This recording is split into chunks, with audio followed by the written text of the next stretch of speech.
Okay. Well, good morning, everybody. My name is Veronica Burnett, and we wanted to support you, so we brought a whole team of people together. My name is Veronica Burnett. I will be talking about science the very first hour. I'm going to let Jill introduce herself. So hi, I am Jill Lucero. I am in the DFW area here in Texas, and I will be doing math. We'll start math at 10 o'clock, and then we will continue till noon. We also have with us our account manager for your area. Her name is Amy Canales. Amy, would you like to say good morning? Good morning, everybody. My name is Amy Canales. I'm your science account manager. Melanie Rodarte is your math account manager. So what we're doing this morning is we're having two trainings going on simultaneously. So we have K-2 here with us. And in another Zoom meeting, we have your colleagues in grades 3 through 5. And that's where Melanie is at. And that's when they were talking about switching over. Veronica's gonna hop on over to the 3-5 later and train them on science. So we just wanna welcome you. We're super excited. I know some of you have been using STEMScopes as your campuses have been purchasing the science. A lot of you are new and everybody's new to math. That's one of our new math programs. So I just wanted to welcome you, tell you how excited we are to be supporting you, especially during this distance learning time. You're gonna really love all the features that we have for you. And so without further ado, I'm gonna go ahead and turn it back over to Veronica Burnett. Thank you. So I will turn off my camera and share my screen so that I can get better Wi-Fi reception. I'm going to share my screen and I will go on to the website. So Jill is going to be my monitor for the chat. If you please look in the bottom section of your controls, make sure that you are muted. Now, Jill, are you able to see my chat, my screen? Yes, ma'am. Okay, wonderful. And we're gonna ask if you would please, any questions that you have, you would put them in the chat and she will be addressing those and she will be stopping me in case I have to address something for the group. So as you log into STEMScopes, this is the landing page. You would notice there is a blue navigation bar on the top. These little squares are my sections, or these are my classes. You would just need one of these classes if you only teach one grade level. And right here, there are some bookmarks. I'll show you how to get those. And right here is my planner. 90% of your time will be spent under scopes. Scopes is where you find your curriculum. So that's where I'm going to be addressing today. I'm going to click on the blue navigation bar on scopes. If you notice, because you have math and science, it defaults to math. I'm going to teach you right here. If you hover over curriculum area on the left side, I can actually switch it to the science. So I'm going to click there. And now the tiles that I see are for science. Each one of these tiles are your lessons. Okay, so as I hover over grades, I can locate my grade level. I could also click on the search and do a search for a specific topic. Or I could do topic right here. I'm gonna hover over grades and I will, we have kinder through second, so I will click on second grade streamlined. Make sure that you are always on the streamlined. Our product was created before Texas streamlined the TEKS. So we are actually having the old curriculum plus the new curriculum within the website. So once you're here, you can see this is all of the lessons for second grade. All of these tiles. So I'm going to click, let's say I wanted to do classifying matter. So I will click on the very first tile. Once you click inside the tile, then it does not matter if you teach kinder, first or second. The framework of the website is the exact same way. So the lessons look the same. The 5E model is engage, explore, explain, elaborate, and evaluate. We have added intervention pieces and acceleration pieces. So as I have over these menus, you will notice that drop-down menus are underneath each one of them. Some items have a T and some items have an S. The items with the T is items intended for the teacher. They have facilitation points, they have videos for setup. So all of the items that you need as a teacher to prepare for the lessons. And the items with an S are intended to be for the student. The very first item is the essentials. I'm going to click under teacher background. That is probably my most favorite thing in the website because I was a lab teacher for 10 years. So I needed to know exactly on each topic, how does first grade deal with it? How far do I take the lesson in second grade and kinder? So if you read over the teacher background, this tells you exactly how to get ready to teach this lesson. This is exactly the concepts that your students will need. If I click on the picture, you will notice that they get large. So these are the concepts that your students will need to know. As we kind of made a shift back in March and April to all of a sudden we had to be teaching from home. A lot of teachers use this page actually to share with parents because parents were so vital in helping us at home.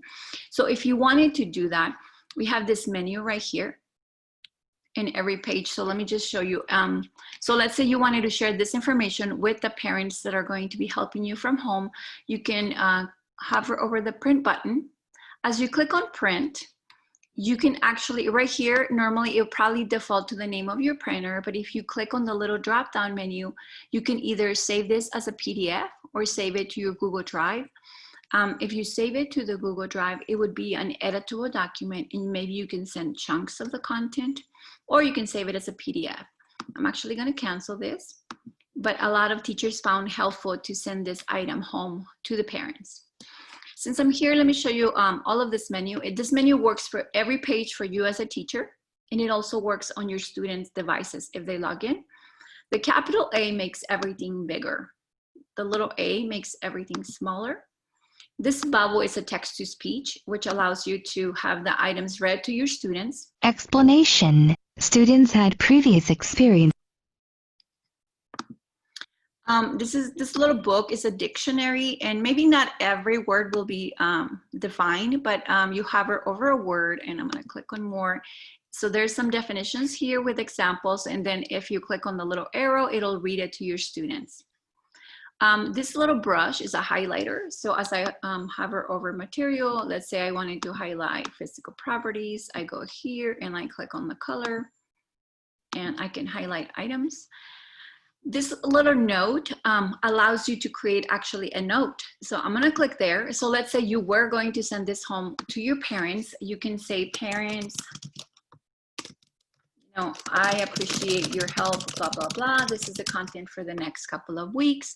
You can save the note. The note will appear on the top of the content. You can actually write a note anywhere in the page. You just kind of click anywhere where you want to do a note, and then you can actually type in stuff, information throughout the entire page. This works on every single page. So essentials, we have read the essential, and now you are ready with the material that you need to teach your students. Now, as I hover over essentials, I can see the second item is standards and wrapped. What our curriculum team has done, I love that they have broken down the standard. If you truly wanted to know what should the students be doing, what are the nouns, what are the verbs in this particular standard, and if there are any misconceptions that we might be aware of that our students might have in this topic, you are also given a list of materials here, the answer keys to every activity, a scope summary, and standards correlation. So if you wanted to see a vertical alignment of standards right here in either other content areas. So if you're ready to teach your lesson, we actually begin our lesson with an engage activity. An engage activity is intended to hook your students so they would want to learn more. So I'm going to hover over teacher instructions. So right here, you will notice there's a description of the activity. There's a list of materials that I need, preparation, facilitation points, everything is described exactly. So this describes the entire activity. And if you go all the way to the bottom, you're going to notice there's ELP strategies. Now, I learned to read when I was in high school. Actually, not to read. No, I learned English when I was in high school. And I can tell you that as an ELL student, sentence frames were my best friends. When a teacher asked me a question, I was more worried about saying the sentence correctly in English, so I couldn't learn the content because I was so worried about the English. So if you utilize these sentence frames and give your children the opportunity to take care of the language, then they could just fill in a couple of the words, then you will notice that they actually are free to learn the content. So I cannot emphasize the importance of you using all of these sentence frames with your students. So make sure you take a look at those help strategies at the bottom of the page. So you can either begin the activity with this think, pair, share activity and with the shoes, or there's a couple other ways you can start the lesson. The starters give you 2 other ways that you can begin this lesson. You can talk about everyday matter. What book do they like to read? So talk about either this activity, or there's another way that you can begin the lesson by using the second activity. So once your students are hooked, they want to learn more about matter and properties of matter and classifying matter, we go on to the explore. Explore is the main activity. This is the hands-on piece of our curriculum. You as a teacher are provided with a setup video. And I love this as a visual learner. I love that they have done this. I'm gonna play maybe the first few seconds of this video.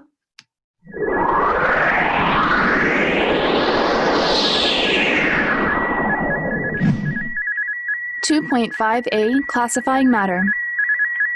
In this Explore activity, students will identify the physical properties of objects and classify those objects based on observable properties.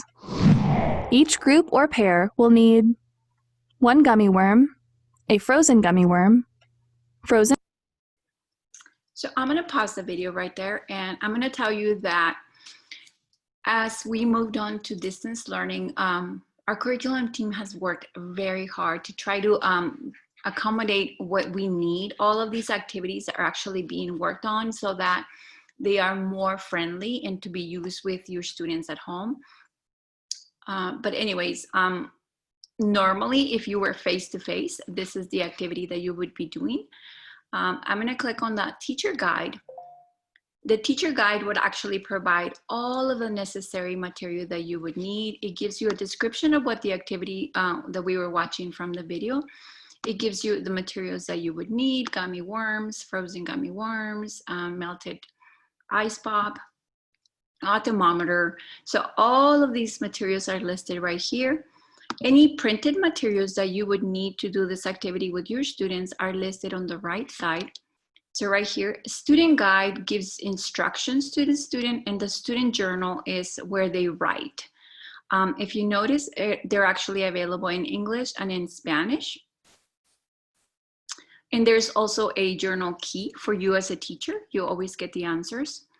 And if you keep scrolling all the way to the bottom after the print files, you see editable Google files. So the handouts are available as a Google document, so you can modify it in any way that you need. So I'm gonna click on the student journal.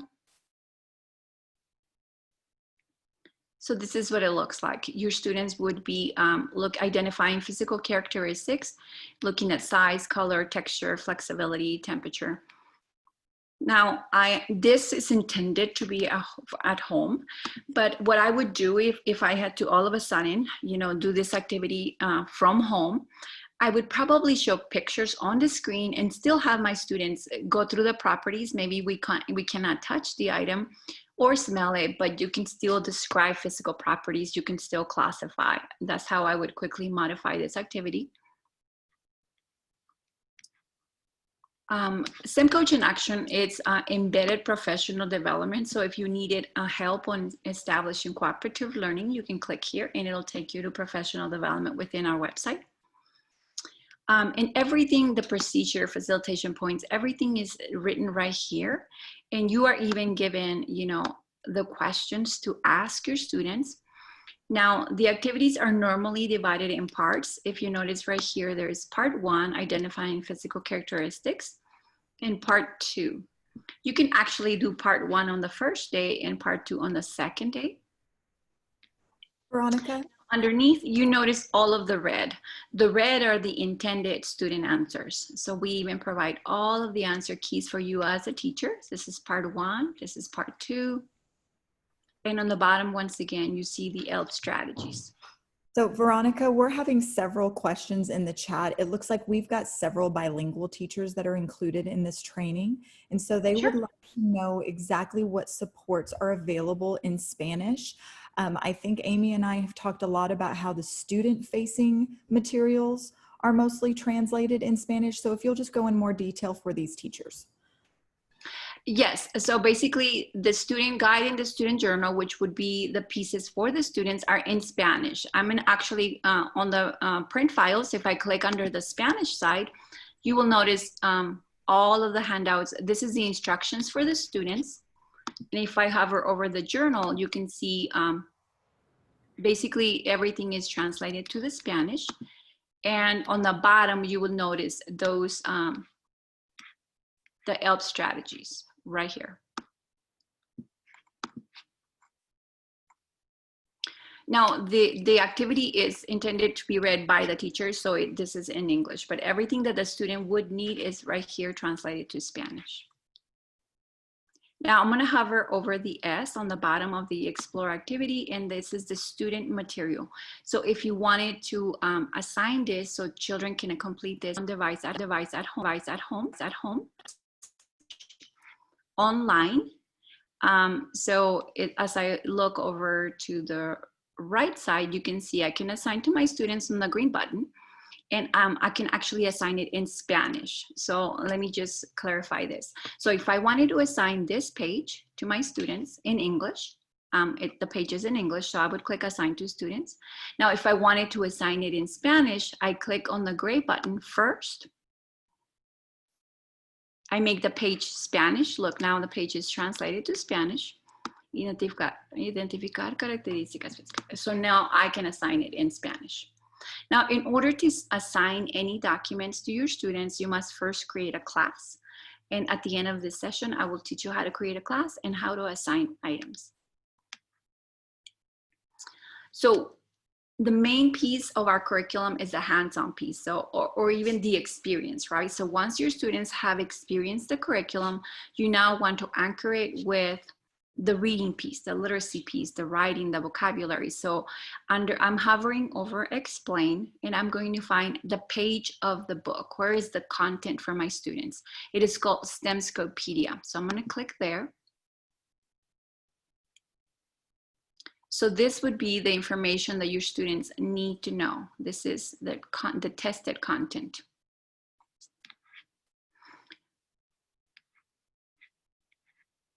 So if you scroll over to the bottom, your students are actually doing some activities. They're able to, right here, it says, look at the picture below and answer the questions in circle 1. We want to know if this is hot or cold, rough or smooth. So your students are actually able to grab the items right here. If you were to assign this online, they can maybe do it in red, grab, so they can like pick rough or red. They can actually, everything that I'm doing on the screen, they can do. So I'm actually doing a video conferencing. I am projecting my screen and you can see the answers. The answer is the green. And I don't want that if I'm doing a video conferencing with my students. So now there's a new button right here on the gray menu. The last one is an eyeball. So I'm gonna click on the eyeball and the answers go away. So now you can project and your students won't see the answers. So right here, they're asking your students to type in some stuff. So they would be able to type in the answers to all of this. So all of these are, this is the content, right? So I'm gonna show you what it looks like as a print file. I'm gonna go on the right so I can print this document. This is the page of the book. It's actually 7 pages long, but what I wanna show you is the very last page. It is called Connecting with Your Child. It is intended to be a connection with the parents. It is intended right here, connecting with your child. It is intended to be an activity done at home with the parent and the child. So it walks parents as to how to do the activity. So a lot of people have been using these activities to do in place of the hands-on that you would be doing in the classroom. So just look at those connecting with your child activities, because it walks the parents exactly what the activity looks like. And it doesn't require a lot of materials because it is intended to be done at home. Now, if you wanted this page in Spanish, all you do is hover on the right side, click Ver en Español, and you click on it. And the page translates to Spanish. So now you can have, your students can have the content in Spanish. Now, this is a lot of reading for your students. So what we have done is we brought in literacy strategies. And if you hover over explain and click on linking literacy, these are activities that are intended to be done before reading, during reading, and after reading. So there's an activity right here. So before the reading, this is what your students can do, or you can do with your students. There's an anticipation guide in English and in Spanish. So I'm going to show you what it looks like. And then there's always an answer key for you as a teacher. So before reading, your students would read matter is anything that has mass and takes up space, and they either agree or disagree before the reading and then after the reading. So we want to see what they think before, and we want to see what kind of content knowledge they have on it before. Then during the reading, they would be doing this different activity. They would be filling out this graphic organizer in English and in Spanish. Here is the key.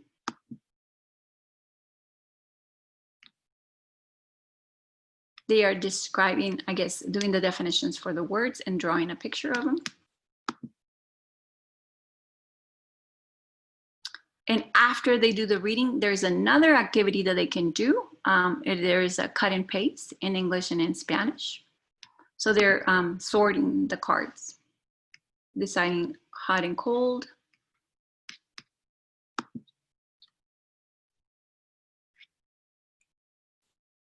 So all of these activities are connected to the reading piece, STEMScopedia and linking literacy. We actually provide picture vocabulary for every lesson. It is a slideshow. So as I click right here, you can do a slideshow of the words. It has picture, word definition. If I click underneath the picture, I can actually have only the words. Or if I click on the word, I can have only definitions. So you can use them whichever way you like. Now underneath that, I can actually click on the student handout. I'm gonna click that. So what I use, I actually printed these in my classroom. They are a full sheet of paper. They are 8.5 by 11. And I actually use these as my word wall. Now, if you wanted to do strategies, vocabulary strategies or games with your students, what you can do is, as you print them, you can tell the printer you want 4 pages to 1 page, and then so they are 1/4 of a page, and they are the exact perfect size to do vocabulary games or strategies. If you wanted to see the vocabulary in Spanish, once again, I hover over the right side, click Ver en Español, and the page is translated. Now, let's say you needed to add a word that is not here in the vocabulary. We even provide an editable Google file. I'm gonna click right here. It's gonna ask me to make a copy, and you do have to have a Gmail account in order to save this file as an editable Google file. But now it's a Google slide, which is like a PowerPoint. And now I can modify this. I can change the type. I can modify the definition if I don't like it. I can change the picture, make it smaller, make it bigger. So it's completely editable for you in English and in Spanish. Now, if I wanted to move it back to English, I just click back on View in English. What I also love is right here under Explain, the very first item are some question prompts. These are leveled in Bloom's levels. So they begin very simple. You know, which senses can we use in the science lab? And then the rigor increases as you scroll to the bottom, and it moves on to the creating. So you begin by just recalling, and then you go all the way to creating. Now the red is the intended student answers.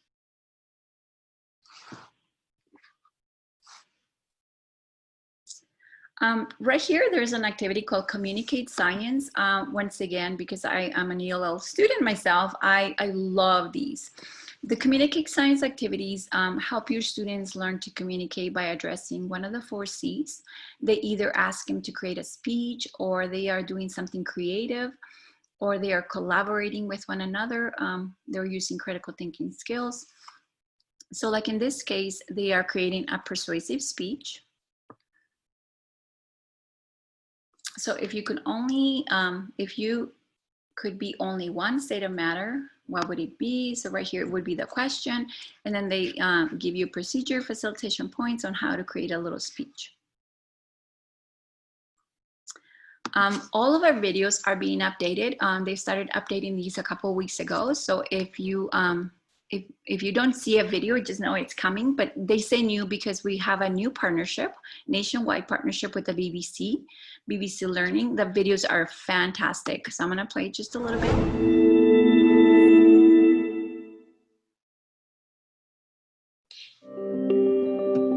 Matter is anything that takes up space. Rocks, trees, people, animals.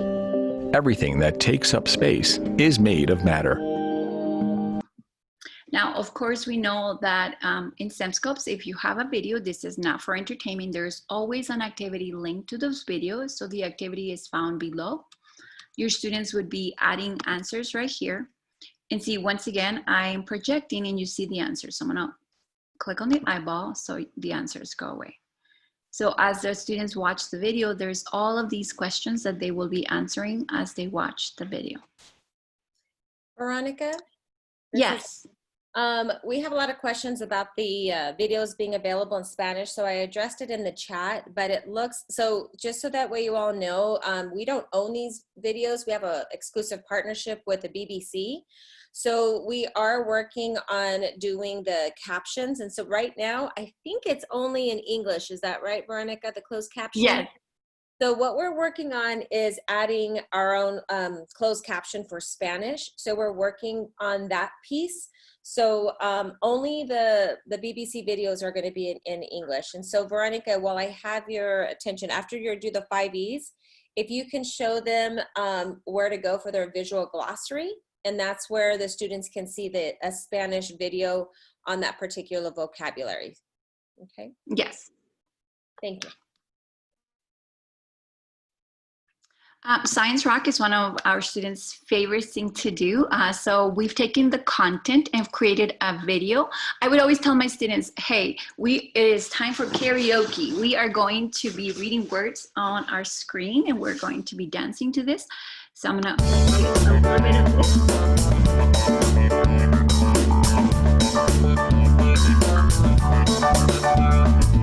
Objects have properties that we can use to observe them, describe them, compare them, and choose. Okay, so at my campus, we were also required to do poetry notebooks. So what I told my teachers is if they use the lyrics underneath, you can download the lyrics. This is what we use for poetry. Students would illustrate according to what the poem said. If you needed this in Spanish, all the songs are available in Spanish also with their videos. So they're right here.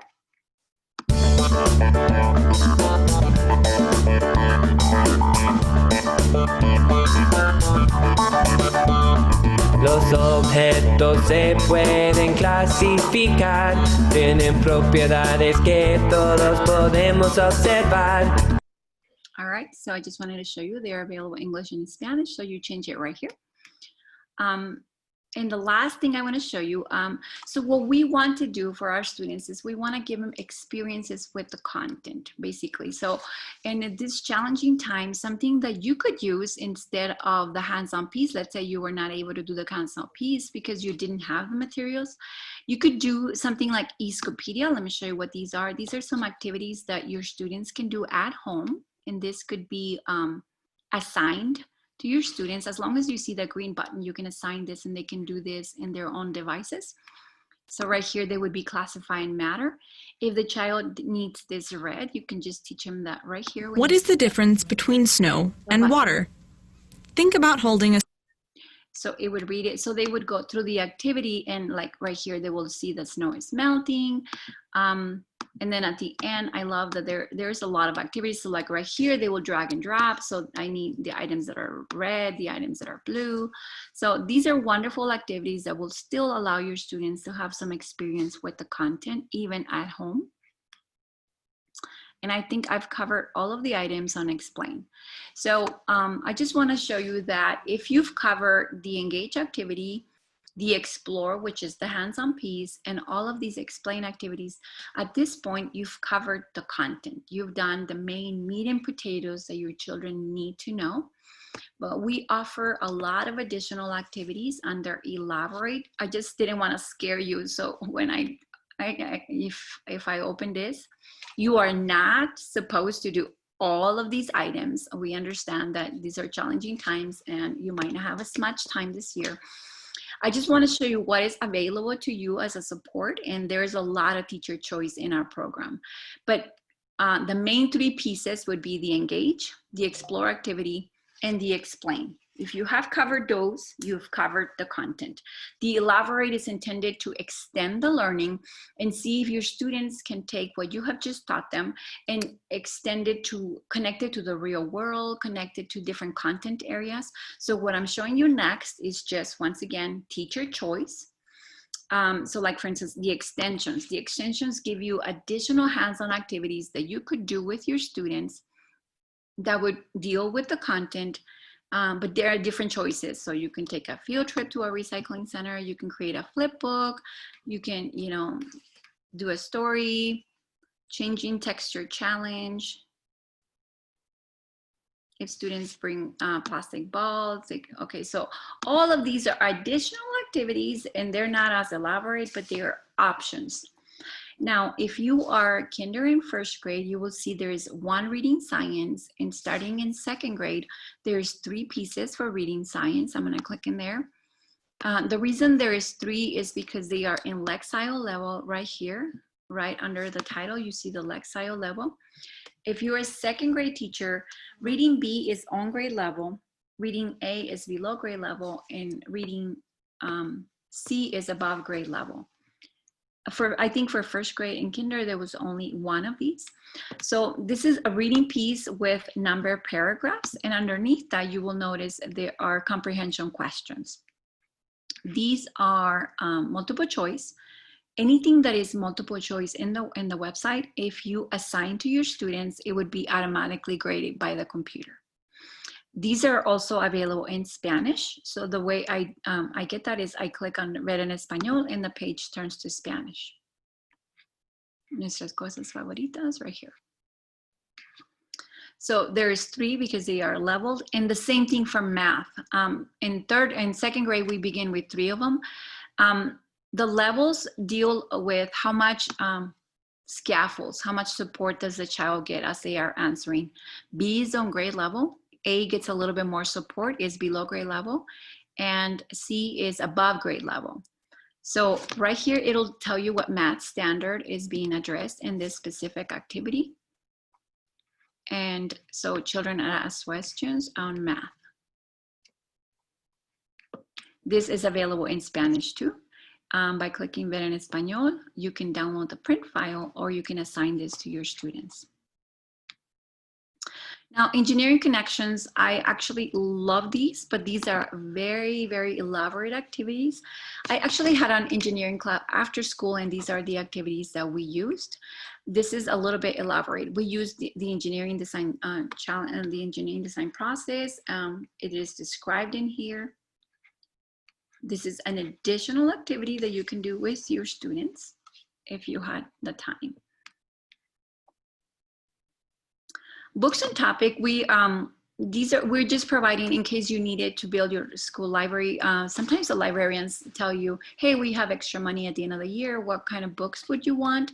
These would be wonderful books that you could build your classroom library with if you wanted to. We don't sell these, but they are available and they deal with the content. Science Today, it's a wonderful activity that connects what you are teaching in the classroom to the real world. We have a partnership with the Associated Press, and they've provided us with either videos or newspaper clippings. So they tie what we are teaching to the real world. But once again, this is not for entertainment. There is always something that your students need to complete underneath. Danish toy maker Lego says it has the building blocks to global success after announcing a big boost in sales for 2014. Okay, so right underneath that, they talk about the physical properties of Legos, and then, oh, I'm gonna poke the eyeball so you don't see the answer. So then the students can answer based on what they watched on the video. And the last item is called Concept Review Game. This is like a vocabulary game. So let's say I wanted to go look for key terms. If I need help, I can do a 50-50 and eliminate 2 of the answers. The look and feel and taste of an object, physical property. Okay. This is immediate feedback because, like, for instance, I didn't answer that one, so I got incorrect. The red are the incorrect. The blue are the ones that I get correct. As I go through the whole game, I can get back to the ones that I got incorrect and get another chance. This could be assigned to your students and they can do it in their own devices. So I've showed you the items found under Elaborate. At this point, I'm ready to evaluate my students. And now, if you notice, there is 5 different ways you can evaluate. These are amazing because you have a lot of choice.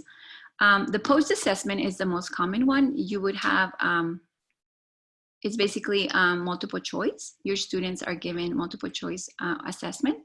And I have 3 choices here. I can go to the print files and download a handout if you are in the classroom face-to-face. Or if you are at home, you can assign this to your students.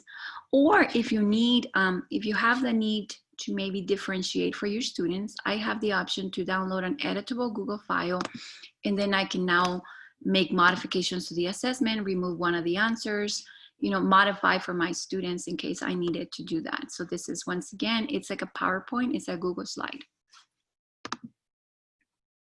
I always feel like we should put 2 in a page, so maybe I could do that in this editable Google file. If you needed the assessment in Spanish, you just click on the gray button that says Ver en Español, and the page immediately turns to Spanish. There's also an open-ended response assessment. This assessment allows your students to actually type in answers underneath. So they would have to answer the question. Name 3 ways a solid is different from a liquid. So they would be answering right here. I'm gonna click on the eyeball. So this is, they have to actually type in their answers on this one. There's a writing science. I love this one because your students get to do a little bit of writing here.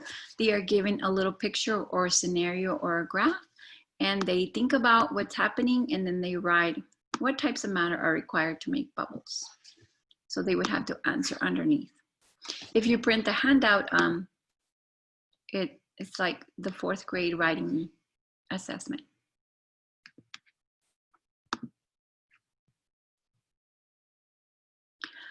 There is even claim evidence reasoning. This is a very high level way of assessing your students, is actually teaching them how to think like a scientist. They are given a picture or a scenario or a graph. Right here in this case, they got all the scenario, the picture, and the graph, and they are given a prompt. So what material would be best to make a trampoline, right? So what do we need to do? We want it to be strong, flexible, resistant. So your students would make a claim right here. What would be the best material to build this item? And they would provide evidence from the picture and the graph, and they would write a little bit of answer. You can either download this as a print file, or you can assign it to your students. And this is also available as an editable document. And this is also available in Spanish. The very last item is a concept builder, but if you notice, it has a T right next to it because this is intended to be, you know, a teacher-led activity. This is another hands-on piece. The students are creating something, and this is intended to be like a group project. So this is another way to evaluate your students, but they would need to be in a group. If at this point, once you evaluate your students, you determine if some of them need intervention. We've provided you several intervention activities. Once again, look, there is a T next to guided practice. There is a T because the teacher is required to be there. It is intended to be the teacher with a small group of students, and they are doing another activity, a hands-on activity, where they are following the procedure right here. Once they've done the intervention activity, they can do the concept attainment quiz or the closing in on science. Closing in on science are wonderful paragraphs. I love these. They are drop-down menus. So if you assign it, your student gets a drop-down menu and they get to choose what word would complete the sentence. If you do the print file, they actually get a word bank. So there's the paragraph and they get a word bank right here. This is also available in Spanish right here.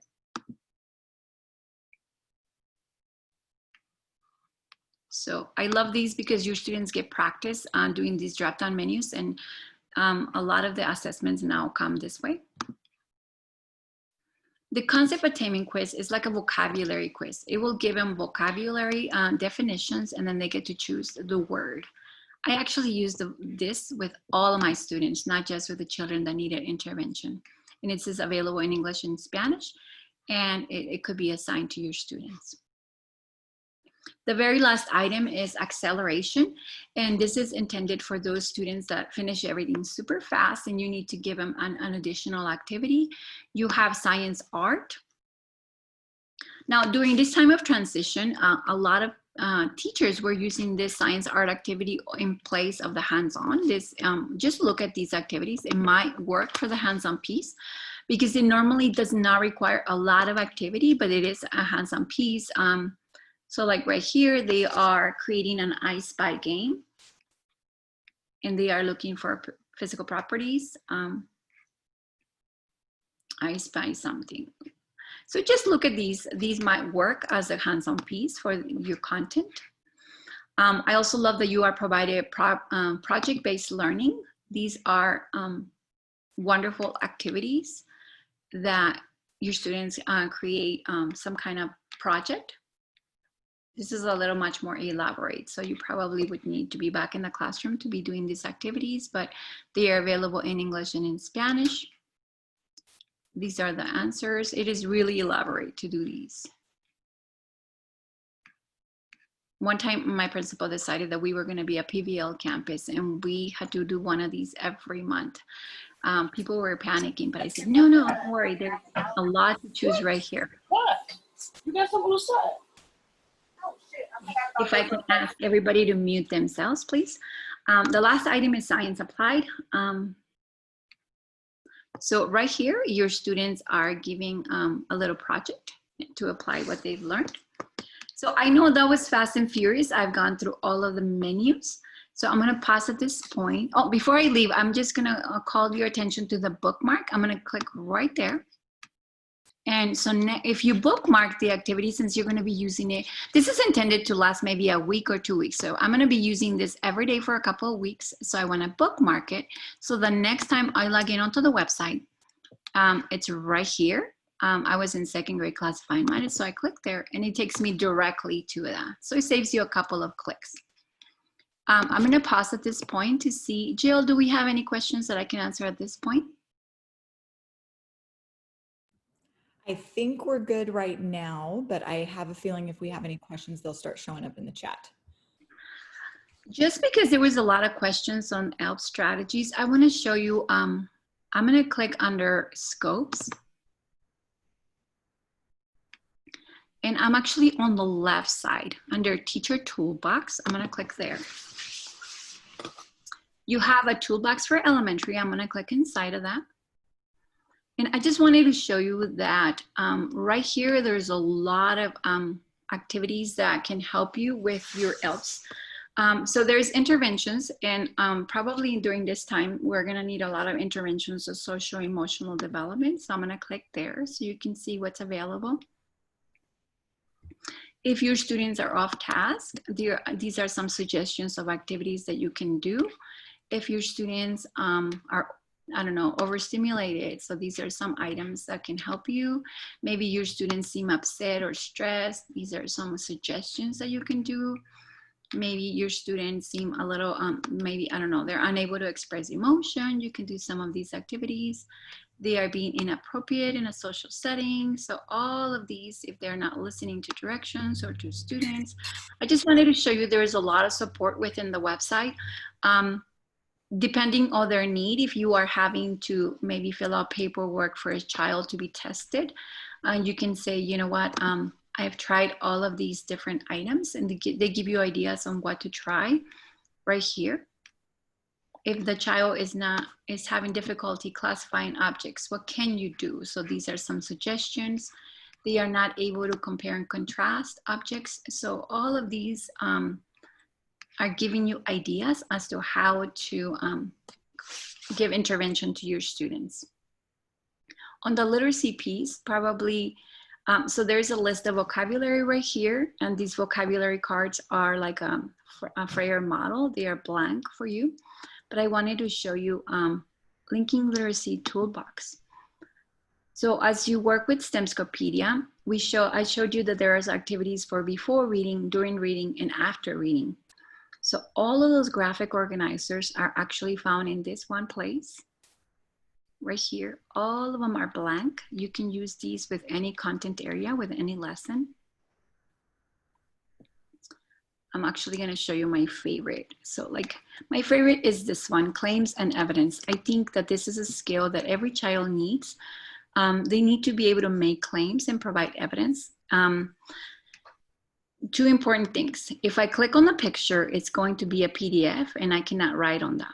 You have it in English and in Spanish, but if you see the little tiny letters right here, it says click here to download an editable document in Spanish and in English. So I'm actually going to show you what it looks like.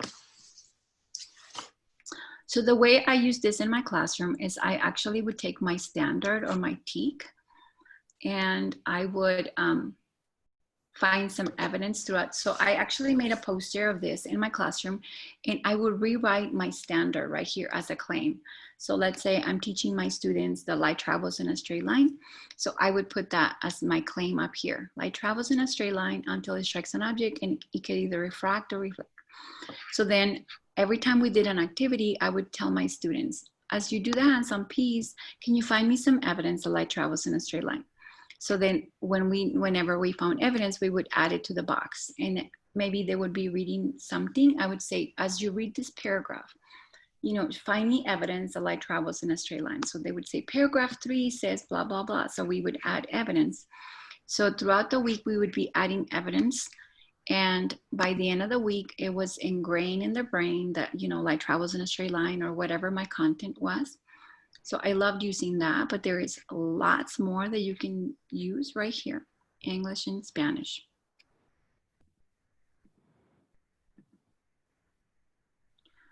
Right here, there's a lot of activities that are for tools. The reason I actually brought you here is not found in this. Okay, so I'm gonna teach you. I wanted to bring in, show you some ELP strategies that are found in the teacher toolbox, but they are not in actually the lower grades, but I'm gonna show you, I think they are in the 5th grade one.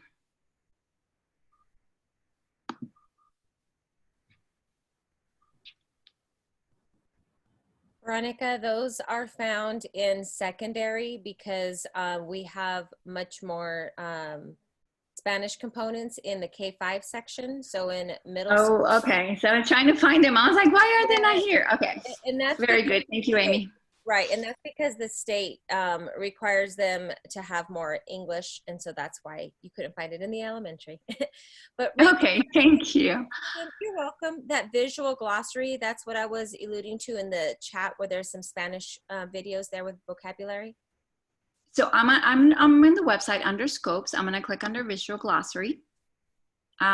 So these are being uploaded as we speak. So you see there's none, but your students will have a choice to go English or Spanish. They can toggle in the language, and you will notice there's a lot more Spanish already loaded in there. So I can click on this.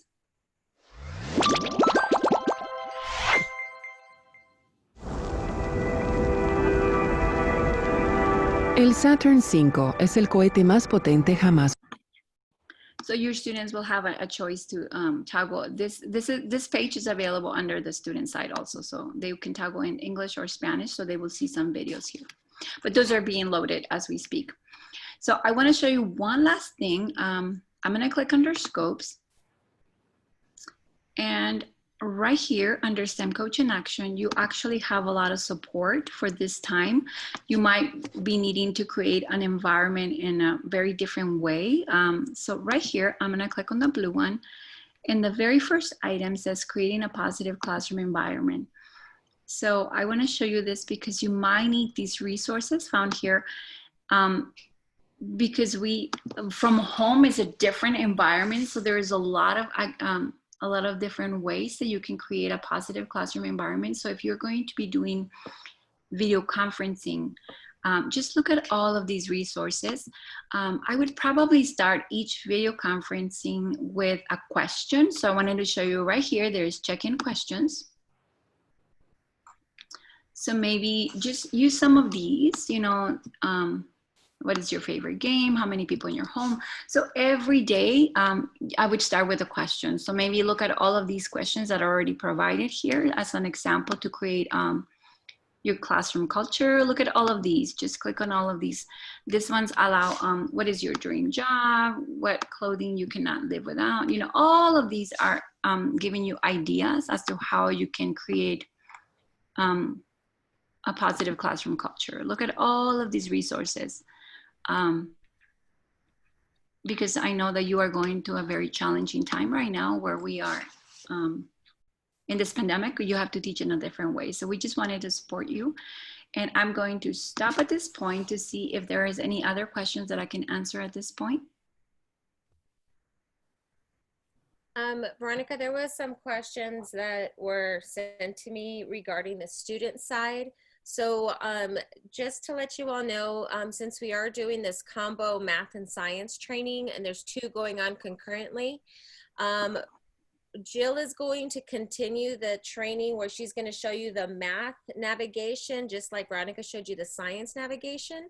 And then Jill's going to show you how to assign the lessons, what the student side looks like. And the wonderful thing is, no matter whether you're in math or in science, the process is exactly the same. So that's coming. I know a lot of you all are looking at that. Another question related to that was how do you, if you have where you can always go and look on a student what they have as you're planning. What I recommend is that you identify just one student and you have their username and password. You can log in as that student so you can see what they see. I don't recommend you creating a fake student, because what happens is your district purchased student licenses. And if you add a student, even if it's like a fake one, that might take up some of those subscriptions, and you might hit your limit. So anyway, I would recommend that you log on, like pick one of your students. And if you wanted to see what it looked like once you assign everything, log in as that student, and then you can see that. Okay. There was another question that came out. Where did you find the class culture? Veronica, can you just go back really quick and show them where you found that? Oh, yes. Thank you. You already answered it. So if you click on Scopes on the blue navigation bar on the tab, I did. Okay. All right. So instead of clicking on the tiles for the content, I actually went on the left side right here. There's a lot of cool stuff for you as a teacher. It's called STEM Coach in Action. So if I click in there, all of these are a treasure. So click on all of them, but I went into the very first one, creating an environment for learning. And in the very first one, it says creating a positive classroom culture. And it actually has a video library right here. What does it look like in a classroom when you create positive classroom culture? Frequently asked questions tell you what is positive classroom culture. So if I click on the question, it tells you exactly right here. Next question. It gives you a lot of procedures, facilitation points, what happens in the classroom if this happens, it's like problem solving, what is the teacher doing, what should I be seeing the student doing. So there's a lot of resources here, but anyways, the way I found it is under Scopes. Now, I want to also call to your attention. I'm going to click on the recently viewed scopes. I was in classifying matter. Whenever you're doing an activity, so like right here, let's say I'm doing right here. So they are all professional development is embedded in the lesson. So let's say I'm doing this activity right here, and I would need to know cooperative learning right here. I would need to know cooperative learning in order to be successful with this activity. If you just click here where it says visit site, it will take you to the specific professional development, and you can, you know, look at all the resources and all of that.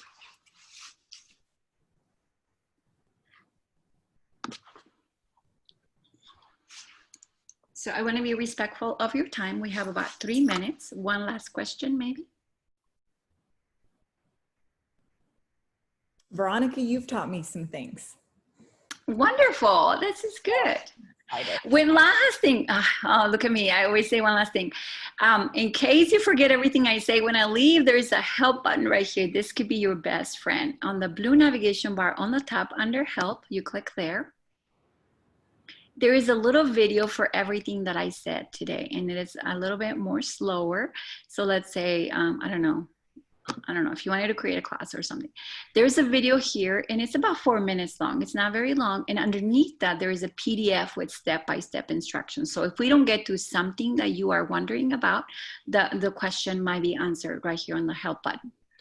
And also, we have made a lot of changes this summer trying to help you in this new challenge that you are taking with shifting the learning from distance learning at home. And we take your feedback into consideration. On the left side, if you click under feedback, you can actually send us an email and you can make suggestions or how we can support you during this time, or maybe if you feel there's words that need to be added or anything, just send us an email. And there's a real person in the back of this button, you know, listening to what your needs are. I'm going to stop sharing my screen at this point, and I'm going to. All right, so Jill, take it away, unless there's any other questions. I am hoping, guys, I just want to give a heads up. So Veronica and I are on the same Zoom link. She has made me the host of this Zoom meeting, and I'm hoping when she leaves us to go join 3 through 5, everything's going to be great and we're going to stay intact. Unfortunately, if we do not stay intact and all of us get kicked out of Zoom, I do want you to use that same Zoom link that you used to get back in the morning to get back in if we accidentally get kicked out. So maybe we should just cross our fingers. And Veronica, good luck to you. Have a great rest of your day, and then we'll get started on math. This is amazing. Okay, Ms. Johnson, thank you for the wonderful comment. I am so excited that you are excited. I will leave at this point so the math does not get interrupted, I hope. Bye, guys. Have a wonderful school year. And then it looks like Amy, the account manager. Oh, we're still intact. Heaven. Okay, so it looks like Amy Canales, the account manager, has left her contact information in the chat as well. So guys, I have you for the next 2 hours. I do want to let you know 3-hour virtual trainings are the pits. So at 10:30, hour-and-a-half mark, we are going to take a bum break and a brain break. And I'm going to give you some of our virtual manipulatives through the chat so that those of you that do not need to move around, I'm jealous. I'm one of those people. I think I have ADD. I have to move a lot. If you don't need to move around, I'll make sure that you've got virtual manipulatives in the chat to play with while the rest of us are taking a quick break before we do the second hour-and-a-half. So here is my agenda. My goal is to show you our lesson planning guide because I think that's going to be very helpful to you. I also want to give you a navigation of our math product. We do look and feel a lot like our science product, but there are some distinct differences, and implementation wise, I want to show you those differences. And then finally, I can tell y'all are dying to see what it looks like to assign assignments and what does it look like for the students on the student side of STEMScopes. So I'm going to show you that as well. Okay, so I've got a lot to cover. So I'm going to start now by putting a link in the chat. So in the chat, you will notice that I just put a tiny URL link. If you will please take that link It will open up a new tab in your browser. You'll still hear my voice in the background, but you will have a new tab to do a sorting activity. Now, I know your kinder, first, and second grade students love to manipulate content, especially since we've been hearing a lot in the chat. We're worried about our students that are learning literacy. So I know that these sort activities can be very valuable to you. Now, I made this activity in a site called Flippity. So Flippity is amazing. Flippity is free, which is probably its best feature.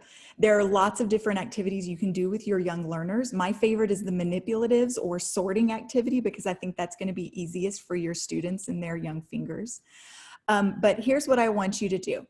I'm going to go ahead and take that link so you can see what it looks like. And then I'm going to share my screen. So what I like to call this, you're going to think I'm a huge nerd right now. I like to call this magnetic poetry because when I first created this in Flippity, it looked like a refrigerator door with the, you know, the little magnet tiles of the words, and you can make funny sentences out of those words. That's what this looks like to me. So that's why I called it magnetic poetry. Now, what I want you to do is take the 5 E's that are colored tiles, and I want you to arrange them at the top of your refrigerator door. And I want you, once you've organized them, I want you to match their descriptions to them. Okay, so here's what mine looks like. All right, so I want you for the next, I'll give you 2 minutes. I would like for you to match these teacher descriptions or student descriptions to these 5E tabs. Just a little bit of troubleshooting. If you are trying to move the tiles and when you click on them, they are not moving, that is because you are using my Zoom screen. For you to have your own version, you will need to use the tiny URL link in the chat, and then that will open up a new tab for you so that you can do this independently.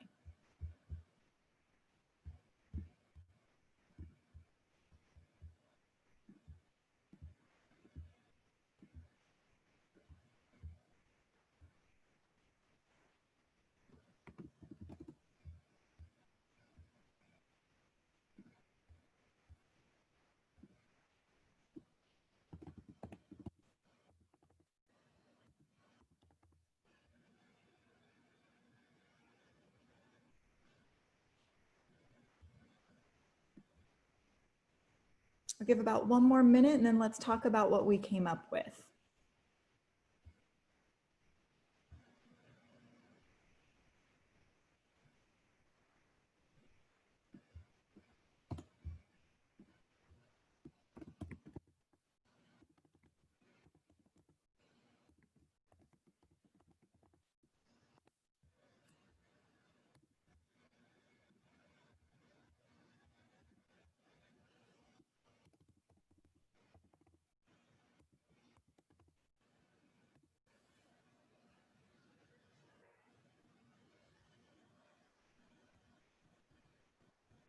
Okay, so I wanted to model this for you guys because I know as we dive into remote learning, especially with our young learners, we want to have lots of opportunities to let them manipulate content. And this is just a great way to get our young learners manipulating content through sorts. So I already told you why I love flippity.net, and I put that link in the chat or the address in the chat so that you can look and see what would be available for you. I love this site, obviously, because it's free, but I also like that every activity has very easy step-by-step following directions on how to create your own version of this. So you could very easily load pictures that you want them to sort. I could envision you taking the number and then maybe a representation of the number, either in a 10 frame or as a dice picture, and they could match it. There's just endless opportunities. Now, one of the limitations is that all the work that you just did independently, I can't see it. I only see my version, and that's okay, because with your young learners, not everything has to be graded. Sometimes it's just great for them to have an opportunity to manipulate content. So if you would please, let's figure out the answers or the matches to all of these individual E's, and I'm gonna have you help me out by putting the right E in the chat for me. So I'm going to start with this first tile. The teacher uses demonstrations, discrepant events, and hands-on activities to build student interest and motivation. Let me know in the chat, what E should I put this with?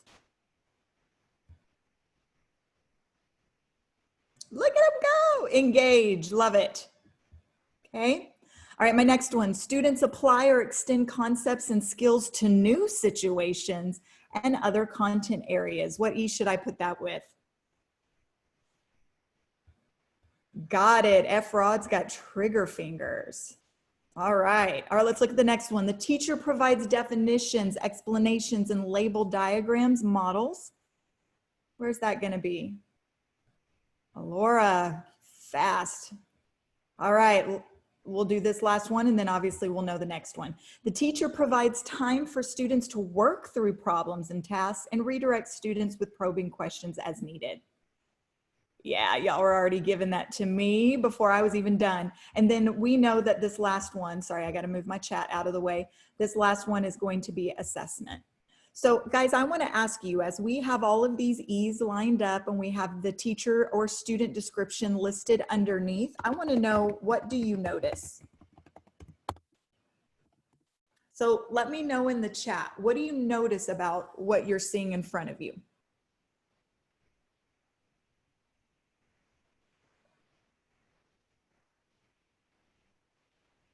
Definitely scaffolds. Maria said, first three are teacher directed. I see that too. Anybody else?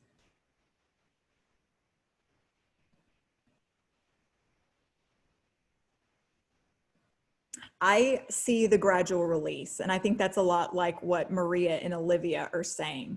Yes, build up to independence. So exactly, we are gradually releasing our students to being independent learners.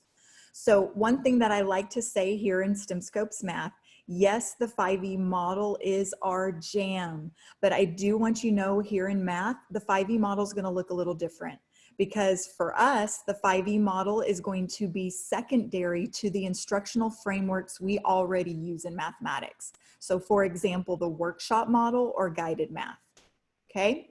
So I am going to actually, because remember I promised you a bum and brain break at 10:30, I am going to dive into STEMScopes and I'm going to start by showing you our lesson planning guide, okay? So that you can think about our lesson planning guide as I go through our individual elements in our program, okay?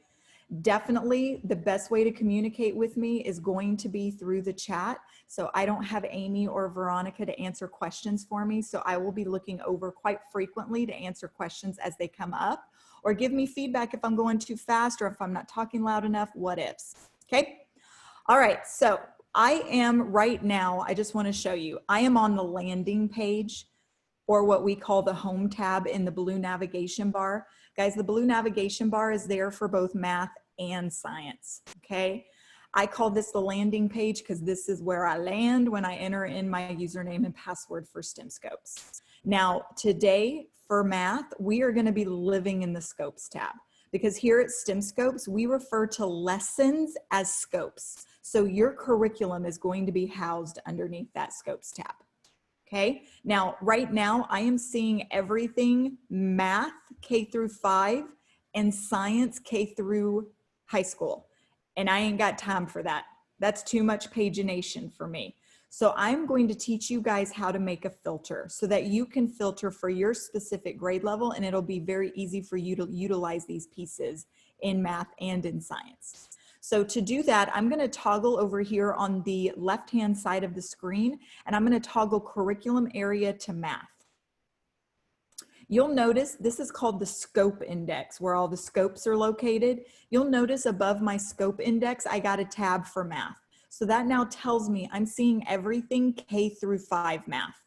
Now we are K2 today, so I have to tell you, I want to focus on first grade because it's middle of the road and I think that will be the best place to go. So I'm going to now go to grades and I'm going to pick first grade.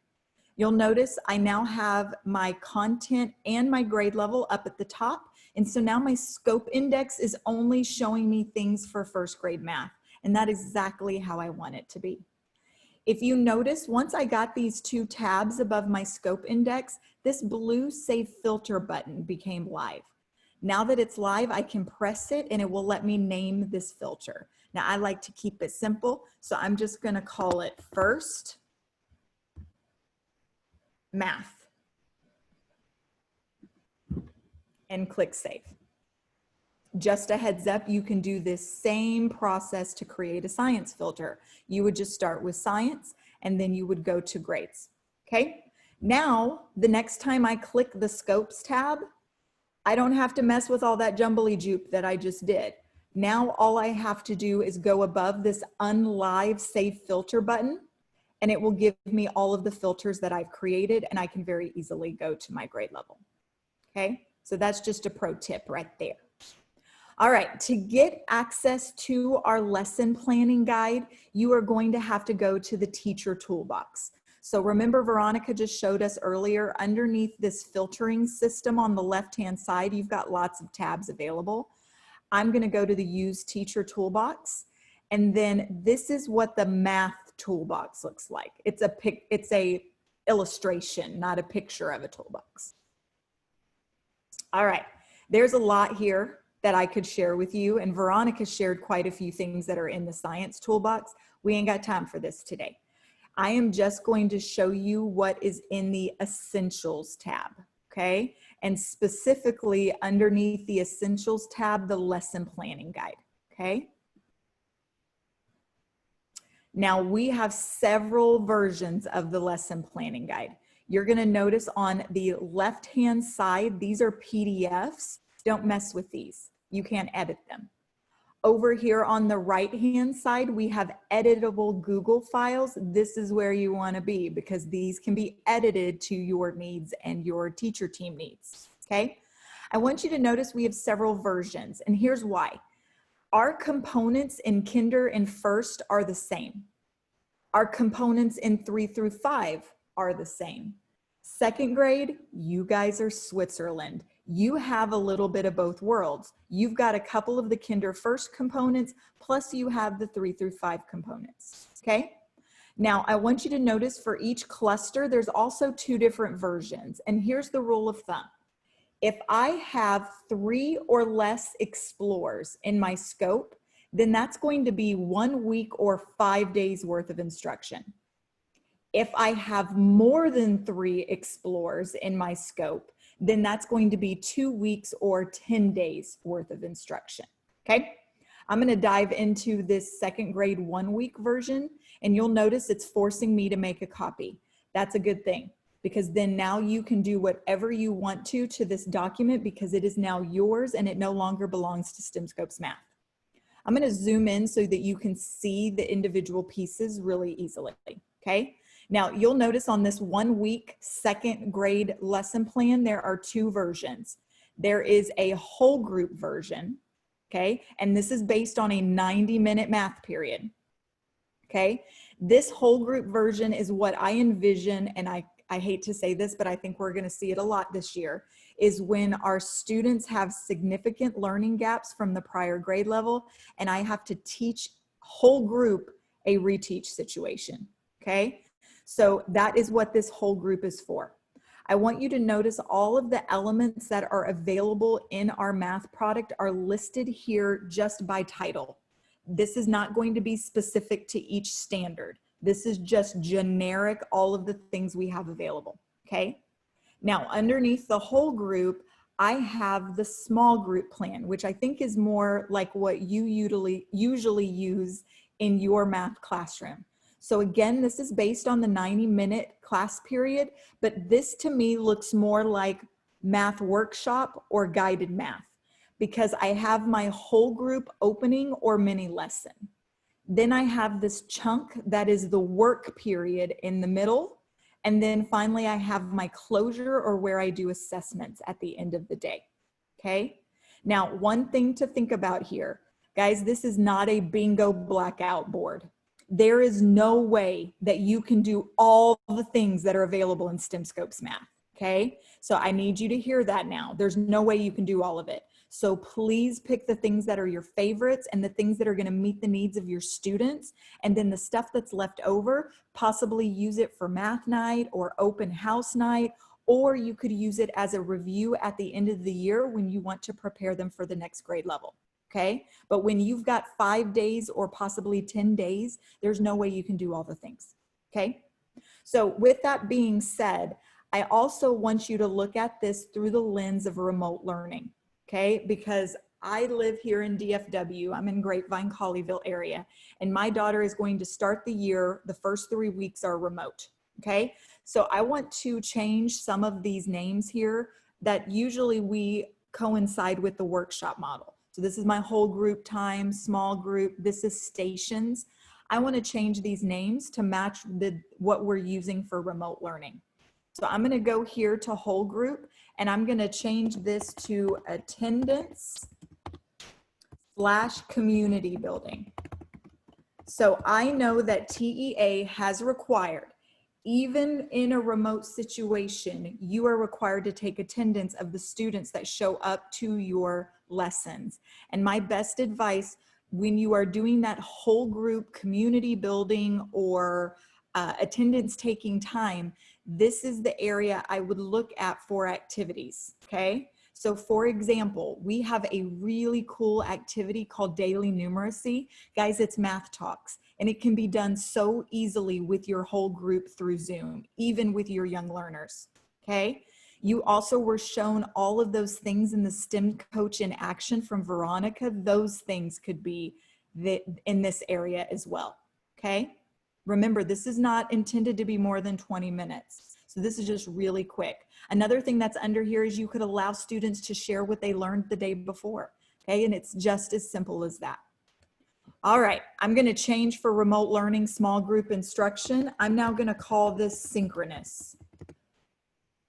So this is where I am meeting with kids either in whole group or small group, and I am teaching them new content, okay? So this is going to be synchronous, and if you have access to your campus and you can get your hands on your document camera, this is what I would use here. So that you obviously you can't print all this stuff out for your students. Like there's no way you can, but you can show them these print materials through a document camera, okay? And then I'll show you how you can assign it digitally through the platform, okay?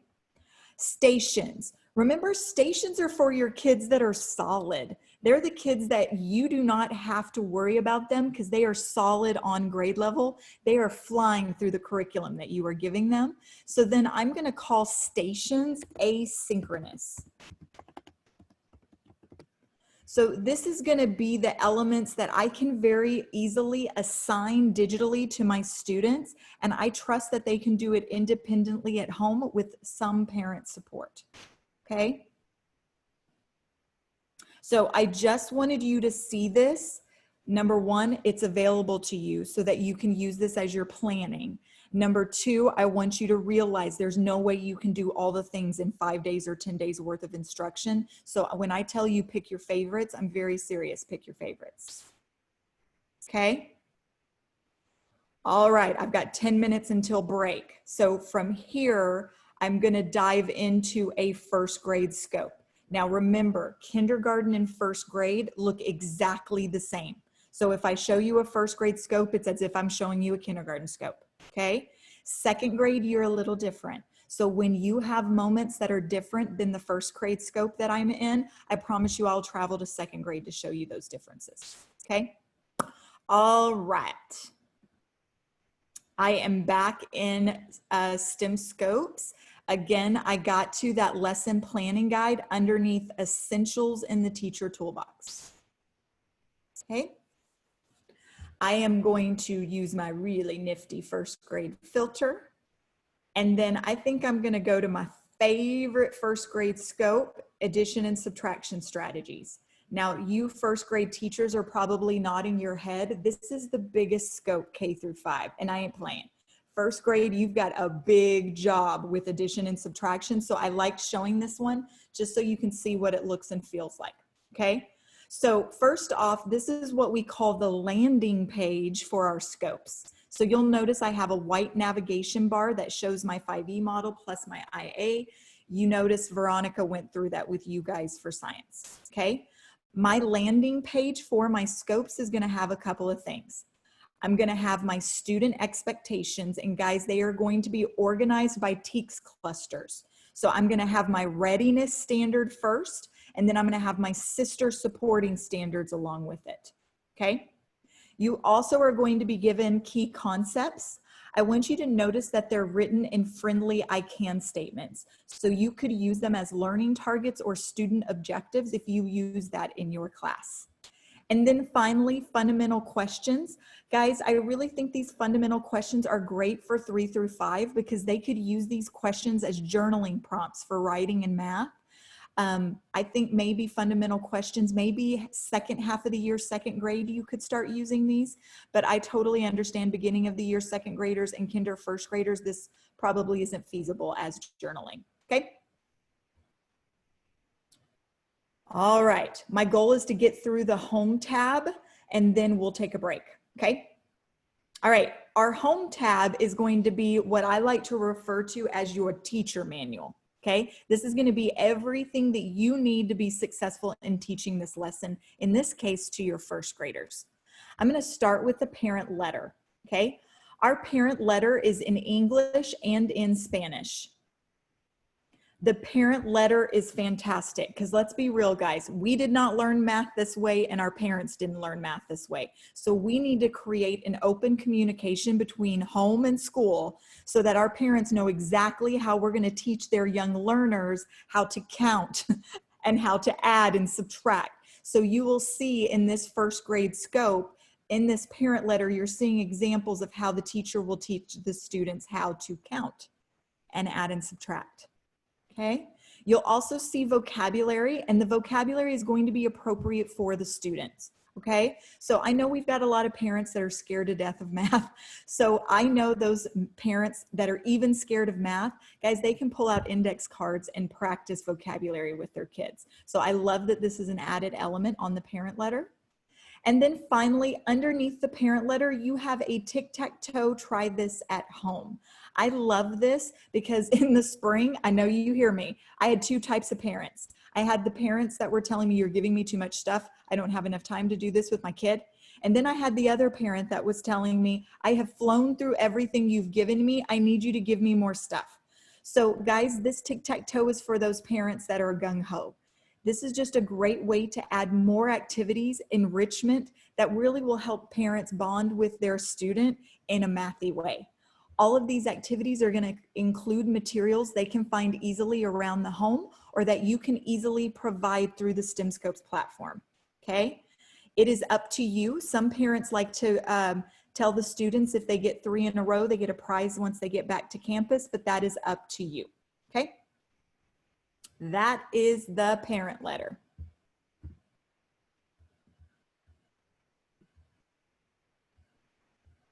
I will walk through the filter at the end. Or actually, you know what? I'll do that during our break, okay?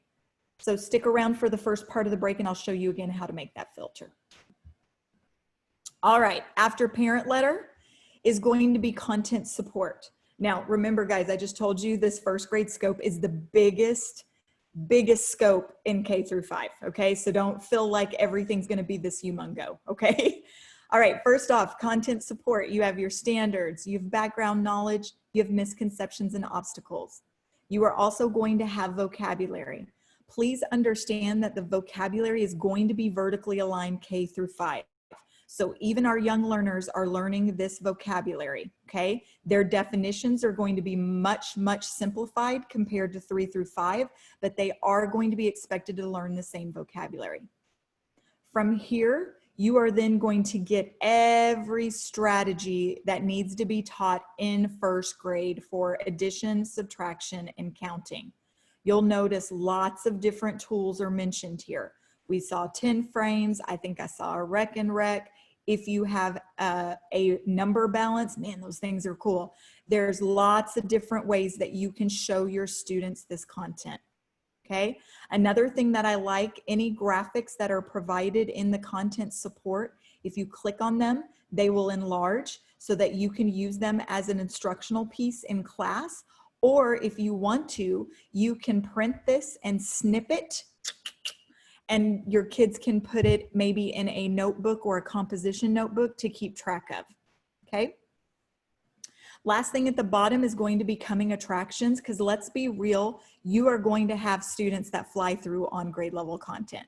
So instead of having to dip into the next grade level, because nobody's got time for that, we have provided really small tweaks so that you can enrich the curriculum for those kids that are flying through, okay? Like for example, in first grade, we go to 3-digit numbers. If you've got a kid that's flying through 3-digit numbers, just add a place value, because in second grade, they will be to the thousands place, okay? So very mild tweaks for those kids that are flying. All right, so that's the content support. Next, we have Teaks Unwrapped. So guys, I can't tell you how many hours I have spent in PLC with my teachers, helping and getting together to unwrap standards based on verbs and nouns. So verbs are our actions, nouns are our skills. Now, what I love is STEMScopes has done the work for you, and you will notice for these standards, they have broken it apart and isolated the individual skills that are in these standards. This is going to be great when you think about those students that are going to come to you this beginning of school year with some learning gaps. Now you can isolate individual math skills so that you can fill those gaps quickly and move on. You're going to see vocabulary and skills, specifically verbs and nouns. And then finally, you'll see the vertical alignment. So again, this is really big in first grade because you are setting the foundation for everything through elementary school. Okay, underneath Teaks Unwrapped is going to be our scope overview. So this is where, remember we did that magnetic poetry activity a second ago, and I lined up the 5 E's in a line, and then we put those teacher and student descriptions underneath. Guys, that's not what it looks like in math. So in math, the 5E model is not going to be linear or cyclical. The 5E model is going to be flexible based on your instructional framework, whether you use guided math or the workshop model. So I want you to notice engage is going to be your opening. That's your mini lesson. That's going to be your first opportunity to assess your students' abilities math-wise. From there, depending on how the students do with that assessment, you're going to explore new content, or your kids know the content and now I want them to show me independently they can do it, or I know they can do it independently, so now I want them to apply it in lots of different contexts so I know they know it. I have my evaluation pieces that are going to be glittered throughout, not just at the end of my lesson. And then finally, I have intervention and acceleration just to further differentiate my instruction for the needs of my class. All right, last thing underneath the home tab is the materials list. So I have to be honest, we are a hands-on collaborative curriculum. So there are going to be times when you are in person teaching that you're going to need to prepare materials for your class. Okay. Now, what I love about our materials list is that you can put in the parameters specific to your class and it will kick out a materials list specifically for you. So let's say I have 22 first graders and I typically don't like to have more than 4 first graders in a group. So I'm going to have 5 groups. And then I've got a really chatty class this year, so they can only handle 2 station rotations. After that, everything falls apart. So I put these parameters in, and then now I am going to be kicked out a materials list that will tell me exactly how many materials I'm going to need to do the activities. And it's going to be for the whole scope, okay? Now at the bottom, you can download this as an Excel or a CSV file. Or you can just teach your teacher friends, if you're the person that plans math for the grade level, you can just teach your teacher friends how to use this materials list and they can make it specific to their class. Now again, this materials list is only going to be relevant to you when you are in person teaching, okay? You're obviously not going to use this if we are remote, okay? All right, so this is a great stopping spot. So I'm going to stop sharing for a second. And I am going to put a link to our really cool virtual manipulatives, specifically our base 10 blocks. And we are going to take a 10-minute break. So if you come back from your 10-minute break and you would like to play with these virtual manipulatives, I want you to know the link is in the chat, and all you have to do is take the link and it will open up a new tab for you to play. These are base 10 blocks. I am going to answer questions that just came in. Let's say I have 10:32 on my clock. Let's say we are back at 10:43. Okay, break. I'm here if you need me for questions, okay? So I'm gonna start with, can you walk me through how to make a filter one more time? Yes. And then, is there a list math materials we can share with parents? They will be using remotely. Guys, I'm gonna show you, Efrod, I'm gonna show you during this break something really cool that we're making. I'm so excited. Okay, so first with filter. Let me share my screen. Y'all are seeing my notes, sorry. I have notes pulled up the same time that I'm presenting. Don't judge. All right, so to make a filter, I'm gonna go to Scopes, because remember that's where our curriculum is housed. And to make a filter, that's going to be here on this left-hand side. So always start with curriculum area first. So I'm gonna go to curriculum area and I'm gonna toggle math. Now in my scope index, I'm seeing K-5 math. Next, I'm gonna go to grades, and somebody requested second grade, so I'm gonna toggle down to second grade. You know you have only second grade in your scope index because it will tell you so up here. I have math, second grade. Now, because I have these two tabs, I now can save a filter. And so I'm going to click that blue button and I'm gonna put second math and click save. Right? Again, you can do that same thing for science. The only difference would be you would start curriculum area science and then toggle your grade level. Now, the next time I click scopes, all I have to do is go above this unlive save filter. You'll notice it's not blue right now because I don't have any filters in right now. But if I go above it, then it will give me that toggle so that I can do my grade level. Okay? Excellent question. All right, the next thing that was in the chat, and I'm kind of sad some people are missing this, but guys, y'all needed a bum break and a brain break, those of you that aren't here. I do want to show you what we have in the works that will be live September 1st. Okay, so those of you that are sticking with me through the break, you're getting a nice little surprise. So we are very well aware here at STEMScopes how difficult it is to teach your students remotely and provide them the materials they need remotely. So we are in the process. I have probably made a couple at this point. I don't even know what day it is at this point, but we are making mini lesson videos that you can share with your students that will teach them how to do the Explore at home, and then any materials that they would need at home will be provided. So let me show you a second grade example.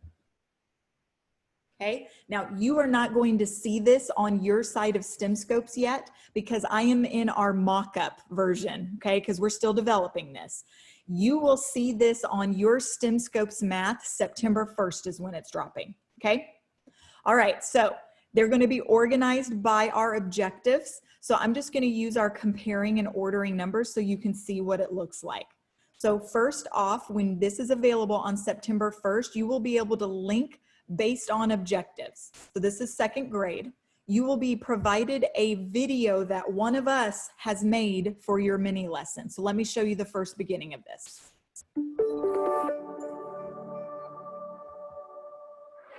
Hi boys and girls. Today we are going to be learning about how to compare and order numbers.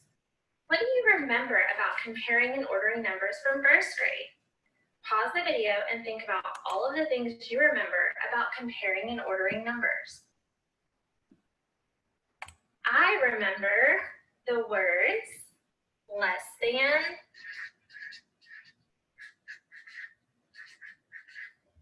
greater than, Tara, they'll be available and September equal 1st. to. Okay, so I'm going to pause it there because y'all get the point. This is going to be all of our mini lesson videos will not be longer than 20 minutes. Okay, now I know our bilingual teachers, you teach math and English. These will be in English, okay? Because unfortunately I don't speak Spanish. I wish I did. Wish I did. Underneath the video, so this is what you will assign to the student, will be any materials they need from home. Okay, so the spelling bee cards, printable base 10.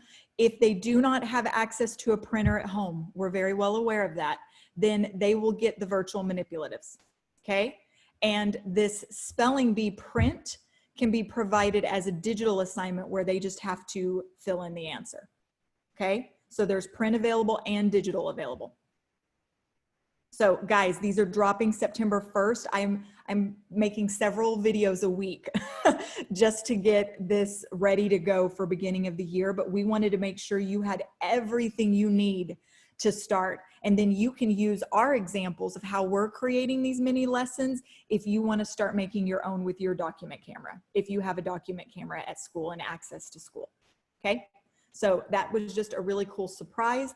I'm going to be quiet for the next 5 minutes for our break, and I'll answer any questions that come up in the chat.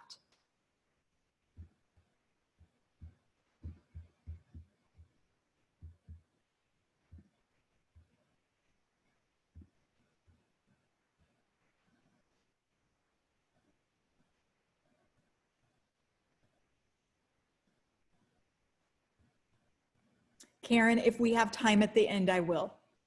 So Karen said this is really important. Everybody should have heard this. So we're going to do a really big email campaign once these come out. So if you are a STEMScopes user, you will get a whole email campaign showing these. If we have time at the end, I will go back to this, okay? But I want to make sure you see the student side. It will be located where the teacher toolbox was. Okay, so remember where I showed you underneath the filtering that we did with the keywords? It will be located underneath that, okay?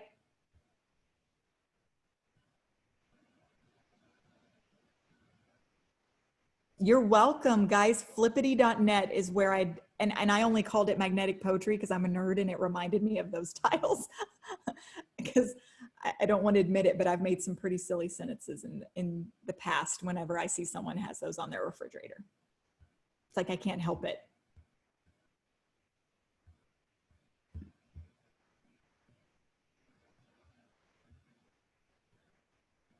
All right, we'll start at 10:43, and I'm going to drop those manipulatives again if you want to play with those virtual manipulatives.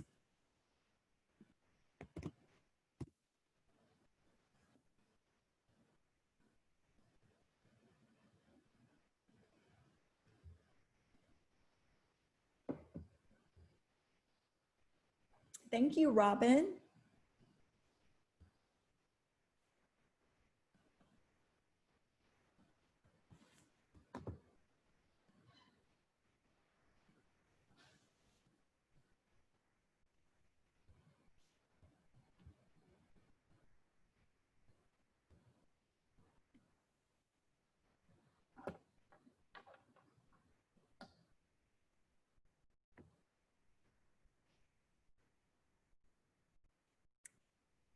I do have to say, I have a brother-in-law that is the head basketball coach at Westlake.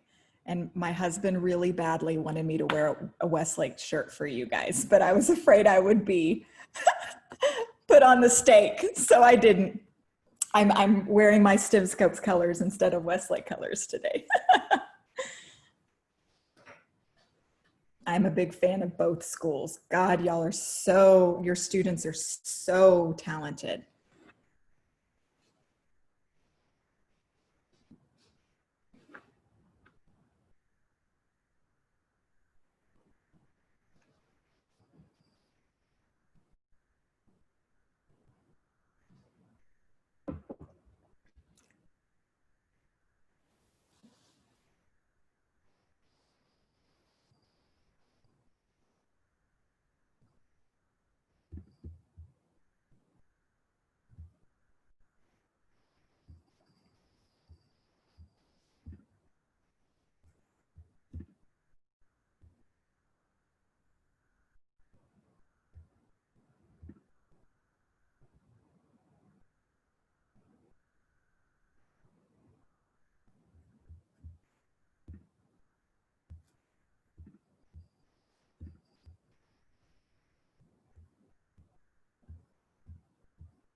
Maria, excellent question. They're going to be available to your sweeties. Okay. And I'm going to teach you how to assign them. And I'm also going to teach you how to assign them with a tutorial included. So you don't even have to worry about teaching your kids how to use them remotely. It will come with a video so that the parents can support at home.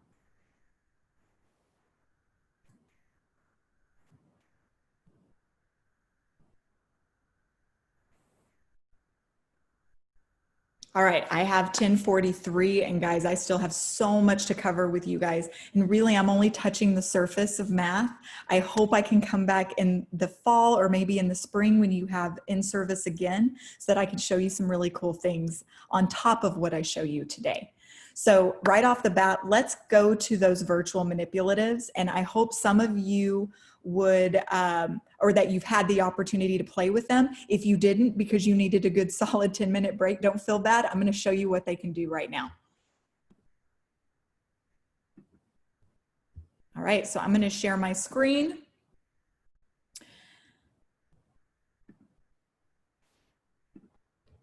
All right, so I am very well aware that normally we do not talk about base 10 blocks until first grade. So kindergarten, I'm just gonna show you what these look like. And honestly, if you've got some kiddos that are flying through kindergarten curriculum and you think they are showing readiness to move to the next place value, you could probably share some of these materials with those gifted students in kinder. So right off the bat, I want to show you when you first get onto these base 10 blocks, it's going to give you 4 place values. Okay, you can toggle that to different place values. So hold on, I need to move y'all out of the way. I love your beautiful faces, those of you that have your screens turned on, but you're in my way. So right now I have 4 place values. I'm over here on the bottom left-hand side. If I toggle the one in the middle, then I will have 3 place values. Okay, and then if I toggle one more over, then I'll only have the 1s and 10s. Okay, so definitely could be uses for all K through 5. Okay, I do want to show you this cardinality eye because I think this is really cool. So as I pull the manipulatives down onto my work mat, you'll notice that my eyeball is counting for me. Okay, this is really great for our young learners that haven't learned cardinality yet, and they don't understand that the last number I counted is the number of the set, right? So this is a really great feature for your young learners as they're using these manipulatives, okay? One cool thing is once you know they have cardinality and they don't need it anymore, you can touch the eyeball and that will go away, okay? Over here on the right-hand side, you're gonna notice that there's this pull down and it says we're in basic mode right now. I do want to show you what some other features you have that would be relevant to K2. The first one would be the place value mat, okay? Because our kids really haven't unitized 10 as a unit. We like to separate the place values because that'll help them. Also, we've got the ability to compare. Okay, so what I love here is I'm going to turn my cardinality eye back on, but very easily I can practice with my kids pulling these base 10 blocks so that they can see which one's greater. And they can even see how the symbol will change once the greater quantity is on the different sides. So that's just a really cool feature. Again, turn it on and off by clicking the eyeball. All right, last thing that you have is an addition mat, which is amazing, especially for you second grade teachers. God bless you teaching our kids how to regroup. God bless you. And then you also have a subtraction mat as well, okay? And this is all for the purpose of regrouping because our kids need a work mat that really compartmentalizes those things when we're regrouping. So that's why it looks like that. Back in basic mode, I do want to show you what's really cool about these tiles is they regroup really easily. So I can grab this 10 and you'll notice I can duplicate it up at the top. So that's a lot easier than having to drag a whole bunch of them. I also can highlight and you'll notice I have the regroup feature on the left-hand side. So when I click that, it will give me 10 ones or break that 10 apart. What I love is when it breaks that 10 apart, it gives it to the students as a 10 frame, okay? Which is what our babies are learning over and over again in Kinder First. Now I can do the opposite. I can highlight those 10 ones and I can use that regroup feature on the left and I can turn those 10 ones back into a unit of 10. So game changer for you guys, especially this year with remote learning. Okay. So I'm going to stop now. Oh, is there an option for students to type in values? Yes. So I know that your sweet babies are not as literate as our older grades. So I do want to let you know they can very easily use these pins on the bottom to keep track of, 10, 20, all that good stuff. Obviously it's a lot, it looks a lot easier than it is, but I can do that. And then all I have to do is push it back into its spot and it'll go back. This is an eraser so that the students can erase. Okay. And then the text would be the T over here and they type it in. So, base 10. Well, they'll have to erase text and then base 10 and then click enter and then they'll have that. Okay. So yes, awesome, isn't it? All right, so I just wanted you to see those. I'm going to X out now and I'm going to go back to our navigation. I'm going to show you where these virtual manipulatives are housed in our curriculum because they are there and ready to go for your students. And then we'll go through everything. Let's do this. And then I'm going to focus on the teacher side of STEMScopes right now. And then at the end, we'll dip into a student account so you can see what it looks like for the students. Okay. All right. Let's start with Engage. So right off the bat, Engage is going to be your opening or your opportunity to assess your students' understanding. Remember, I am in a first grade scope, so just know kindergarten and second grade, it's going to look exactly the same for you. Okay. So I'm going to go into our first accessing prior knowledge or APK, which is where I get my first opportunity to assess my students. Okay. I want you to know that this comes with procedure and facilitation points and any materials that you're going to need for the student to be successful. So it looks like I have some problem cards that I will need to read for my students. And then I'm also going to have a student handout. Okay. They are going to be expected to draw a picture of what they created with manipulatives and then write a number sentence. Here is what I want you to notice, first grade teachers. This APK is not on first grade level. It is actually on kindergarten level. Because when we pre-assess our students, I don't want to pre-assess my students on content I have not taught them yet. I want to pre-assess them on the content that they learned in the prior grade level. So this APK is an activity leveled for kindergarten or the prior grade level. Okay, kindergarten teachers, your APK will be a pre-K or what we like to call V curriculum. Okay, so it'll even be pre-primer for you kindergarten teachers. Okay, now this is not intended to be a grade. This is really just intended to be a visual observation of can the kids do it or can they not do it? And guys, we know what that looks like. So I envision you putting your little first graders together. They're in groups working at their tables. Let them talk, let them work together, because the minute I start hearing arguing, the minute I start hearing, Miss, I don't know what to do. Miss, did I get the answer right? Because aren't our kids really good at getting the answers, but then they don't know how to check themselves? So if you start hearing those things right off the bat, your kids would probably do good with a reteach. Okay, so this is not intended to take a lot of time, 15 minutes tops, so that you can visually and hear if the kids have this or not. Okay, now if the kids do not have it, you have a reteach opportunity and it's called the Foundation Builder. So you'll notice for this first grade scope, this reteach is leveled at that kindergarten vertically aligned standard. So that as the first grade teacher, I can reteach content before diving into on grade level content if that's necessary. Okay, you will have all materials that you need. Student handout, manipulatives will be listed. In this case, there's a slideshow that you would probably read to them. Okay, so all of that's going to be available in the Foundation Builder. Now, here's the deal. It is up to you as the teacher. There could be times that you do the reteach for everybody because they would all benefit from it. There might be times that the reteach or the foundation builder is just for small group of students that need the reteach because everybody else is ready to go. That is up to you and your assessments, okay?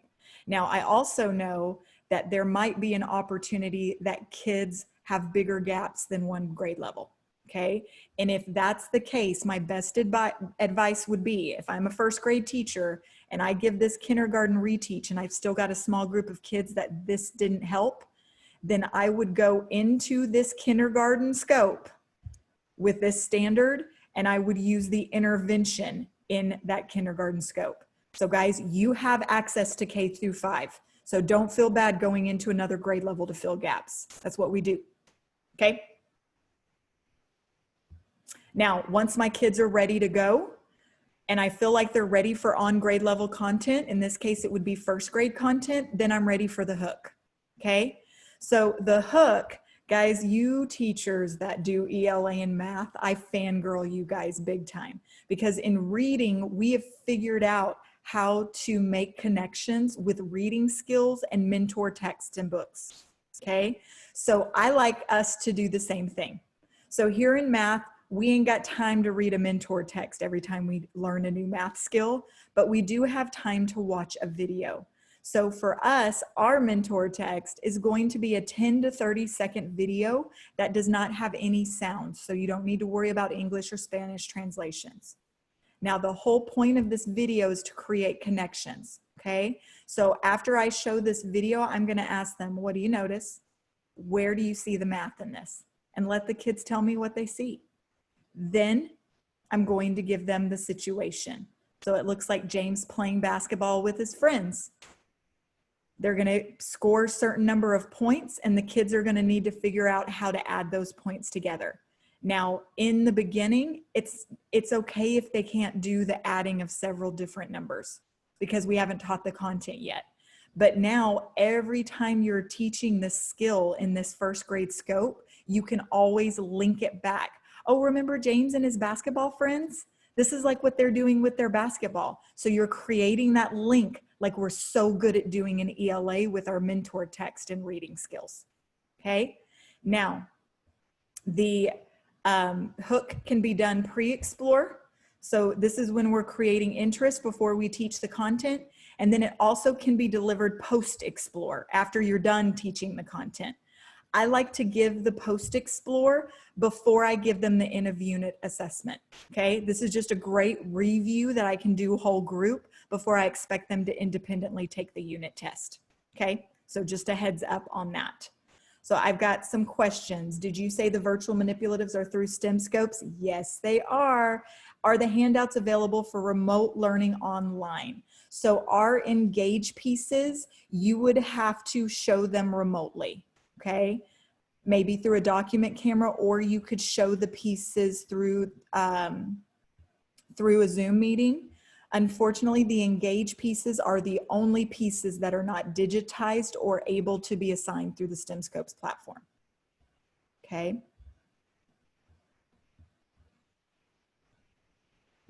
All right. I'm going to go on to Explore. And before I go on to Explore, because I know Veronica brought this up earlier with science, but guys, there's must-dos and may-dos in this curriculum, okay? Because like I said earlier, when we were looking at that lesson planning guide, we ain't got time to do all of the stuff that's in here. So if I was going to say there were must-dos, the must-dos are going to be the Engage, Explore, Explain elements. And the reason for that is because that is where the standards aligned curriculum is, okay? Everything after explain, elaborate, evaluate, intervention, and acceleration, that's the may do. That's the gravy on top of the meat and potatoes, because all of this stuff is just to support you in differentiating instruction for your students, whether they need intervention and gaps filled, or you need to enrich their learning because they're flying through on grade level curriculum. All right, so I'm going to jump into Explore, and I have to be honest, I can't talk about Explore without also talking about Explain. They work in tandem, okay? We actually refer to it as the Explore Explain cycle.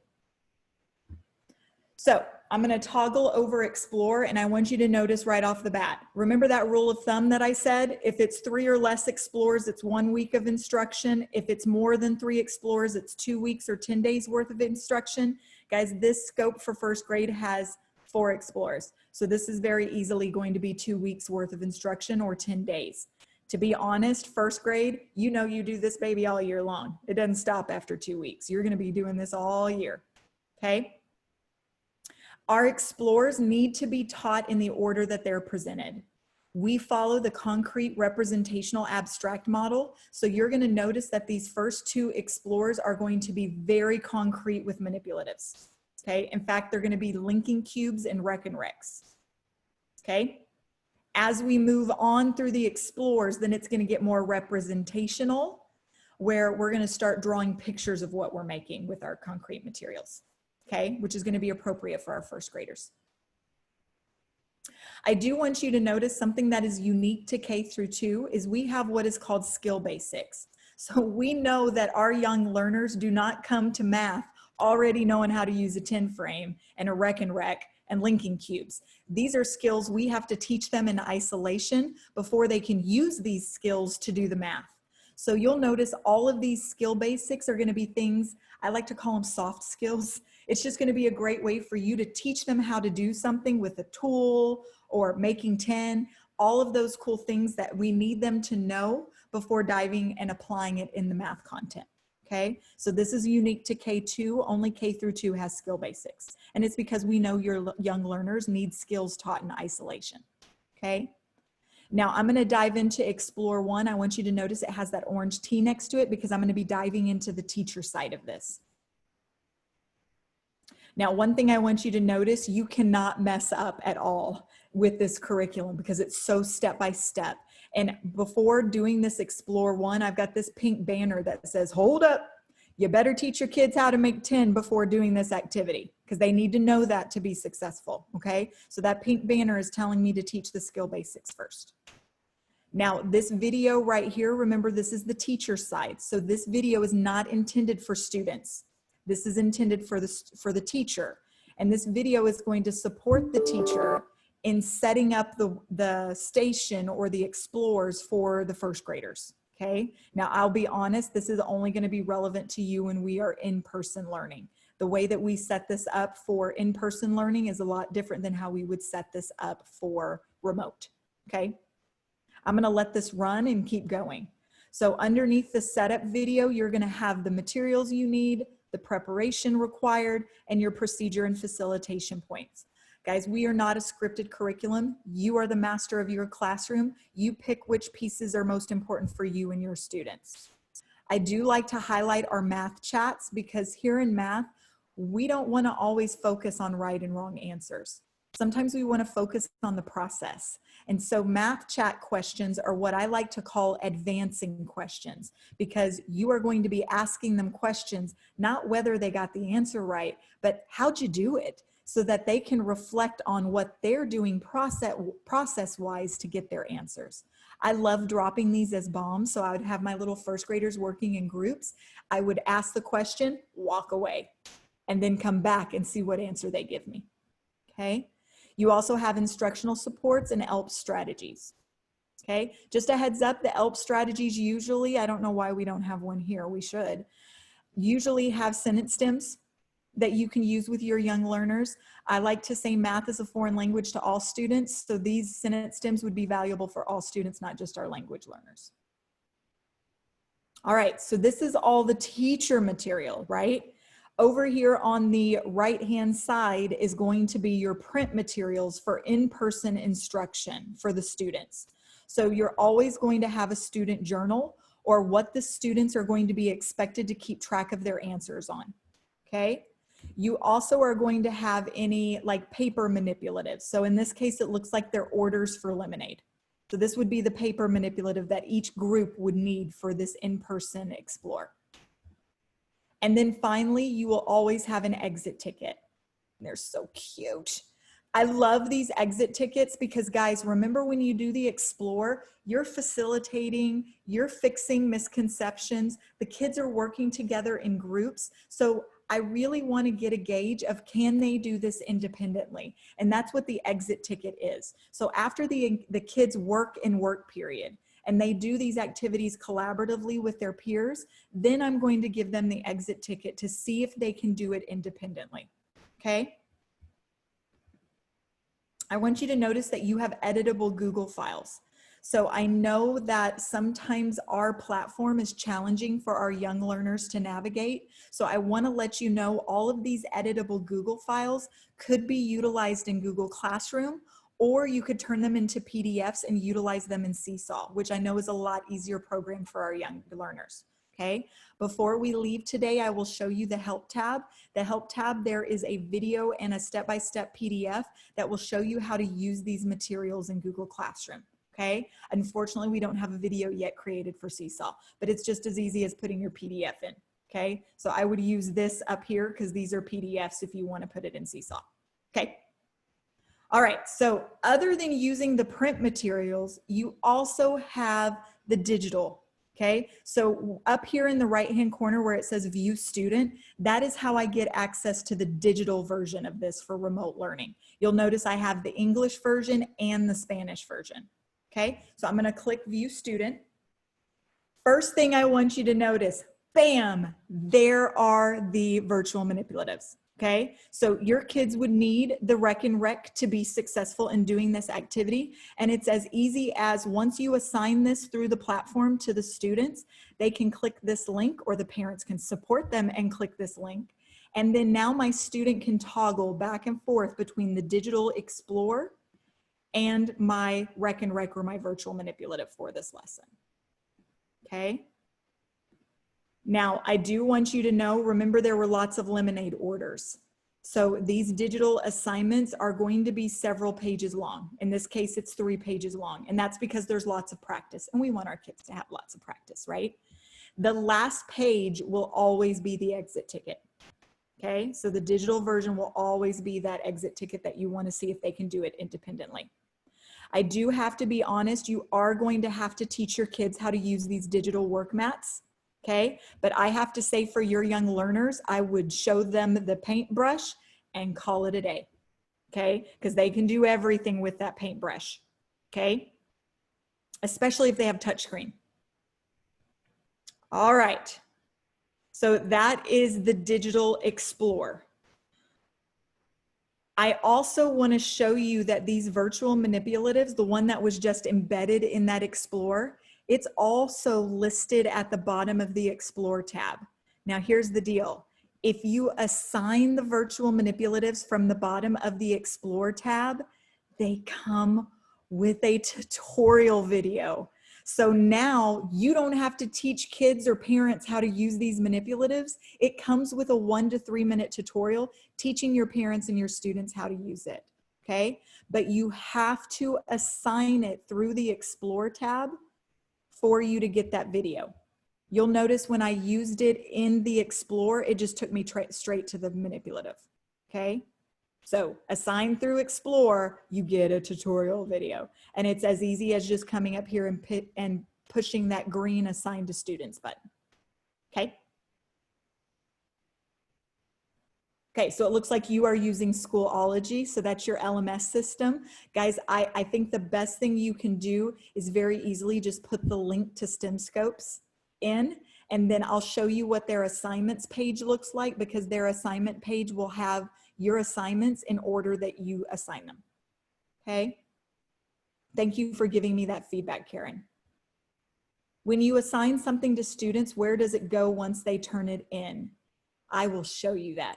That is one of my goals today, okay? Because the students are going to turn in stuff and it will show up on your teacher gradebook, okay? And then also once you grade it, it will be housed in the grades tab on the student side. So they'll always have an area where graded work is, okay? You can also give them feedback. So you can say, hey, this isn't your best work. Can you try again? And you can return it to them for them to redo it if necessary. All right. I'm going to go into explain now. So remember my 4 explores, okay? I now also have 4 explain activities or show what you knows. So these show what you knows match the explores. That's why I said we work in tandem. Now I'm going to show you what one of them looks like. Now I want you to notice this looks almost exactly to what they did in the explore and what was on the exit ticket. So I'm going to tell you right now, the show what you know is going to be what you take a grade on. And here's why you take the show what you know as a grade. Because I've let them work together and explore. I've had the opportunity to facilitate and fix misconceptions if there were any. And then I gave them that exit ticket at the end of the day. And so I know if they can do this or not before even giving this to them. So again, I would give this as a grade, especially to those students that do really well on the exit ticket independently after the explore. Okay, so here's how I see this happening. Explore 1, exit ticket into the day. Next day, they do show what you know for a grade. Okay, day 3, I do explore 2. I give exit ticket at the end of the day. Day 4, I give them show what you know as a grade. Okay, so and the process goes on and on. Remember, this is a 2-week lesson, so it's going to take you the full 2 weeks just to do the explore, explain cycle. Now you're probably asking, what do I do with the kid that doesn't do well on the exit ticket at the end of the day, right? Because we've got those kids. So the kid that doesn't do well on the exit ticket at the end of the day, please don't give them the show what you know, because you know they're going to fail it. And then you're going to have to give it back to them. They're going to have to redo it. There's this whole regrading mess. That's just too much stuff. So my best advice would be when the kid does not do well on the exit ticket, they're immediately going to be in my small group intervention. Okay. And let me show you what our small group intervention looks like. So our small group intervention comes with its own procedure and facilitation points. And I want you to notice there's several parts. So there's part 1, part 2, part 3, part 4. Guys, those parts correlate with the 4 explores. Okay, so if I've got a kid that does explore 1 with their peers, they look like they're doing really good, but then when I try to get them to do the exit independently, the exit ticket, they don't do well, then they're going to see me in small instruction and I'm going to give them part 1 as intervention. Okay, once I'm done giving them part 1 for intervention, then I'm going to hand them the show what you know so that they can do it for a grade. It's like I'm trying to fill the gaps really quickly before taking this for a grade. Okay, and you'll notice part 2 will be for Explore 2, part 3 for Explore 3. So you have built-in interventions so that you can meet the needs of your students immediately. Okay, now I am very well aware that this intervention is filling in the gaps for first grade in this scope. Okay, because most of our kids, their gaps are 1 grade level, really. Now, for those kids that have several grade level of gap, then my best advice, like I said earlier, instead of doing the intervention tab in this first grade scope, those kids with several year gap, I would be using that vertically aligned kindergarten standard that was here in the Engage, and I would be using that intervention in kindergarten for those students. Now, SPED teachers could utilize that and interventionists could utilize that because once they're more than 1 grade level behind, we need a specialist involved, okay? I do want you to know that you've got several things available for you over here for the intervention. You have a teacher checklist. So I know the students that we normally see at our small group table are the kids that we are putting through RTI. And for RTI, you have to keep anecdotal notes for these students. So this is where you could keep track of those notes for those students for RTI purposes, okay? You also will have a student handout. Now it is up to you. You can provide this student handout as part of your small group instruction, or this can be your progress monitoring, okay? Because you have to provide progress monitoring for RTI students every 3 weeks. This can be your progress monitoring. So you keep track of how they do, and that's what gets turned into RTI. Woo, guys, I covered a lot there. And guys, that's the meat and potatoes of our curriculum. If you're gonna do anything, do the Explore, Explain cycle with intervention, okay? Because that's where it's at. So I'm gonna stop here for a second, and I want you to tell me what is your favorite thing that I've shown you in the Explore, Explain cycle, or do you have any questions for me? Interventions seem to be for all in-school instruction, right? So I think the interventions in the grade level scopes is really for the teacher to fill in gaps really quickly. If you have to go into another grade level, that's when I would think about push in, pull out programs, okay? So if it's the intervention in the scope, the general ed teacher can do that. But if they're having to dip into other grade levels, then that's when I would get a specialist involved, okay? Loving the online manipulatives, love it. Okay, now some school districts are very particular about they have to have a different curriculum for tier 2 and tier 1, but that's going to be up to your district and your RTI for your district. Okay, but we really want to be your one-stop shop. We are your general ed curriculum and your RTI curriculum. Oh, we love the intervention pieces. Before we leave, Amber, I'll show you how to log in, sweetie. I think you have Schoolology. So if you're using Schoolology, I wonder if you're going to have like a icon to get in. Definitely will be helpful for small groups. I know when I first started teaching math, I was like, what am I supposed to do with the kids that can't? And this is so step-by-step, guys. You know exactly what to do with your kids. Yes, and the videos are coming on 9/1. Don't let me forget. If we have time at the end, I'll show you those again. All right.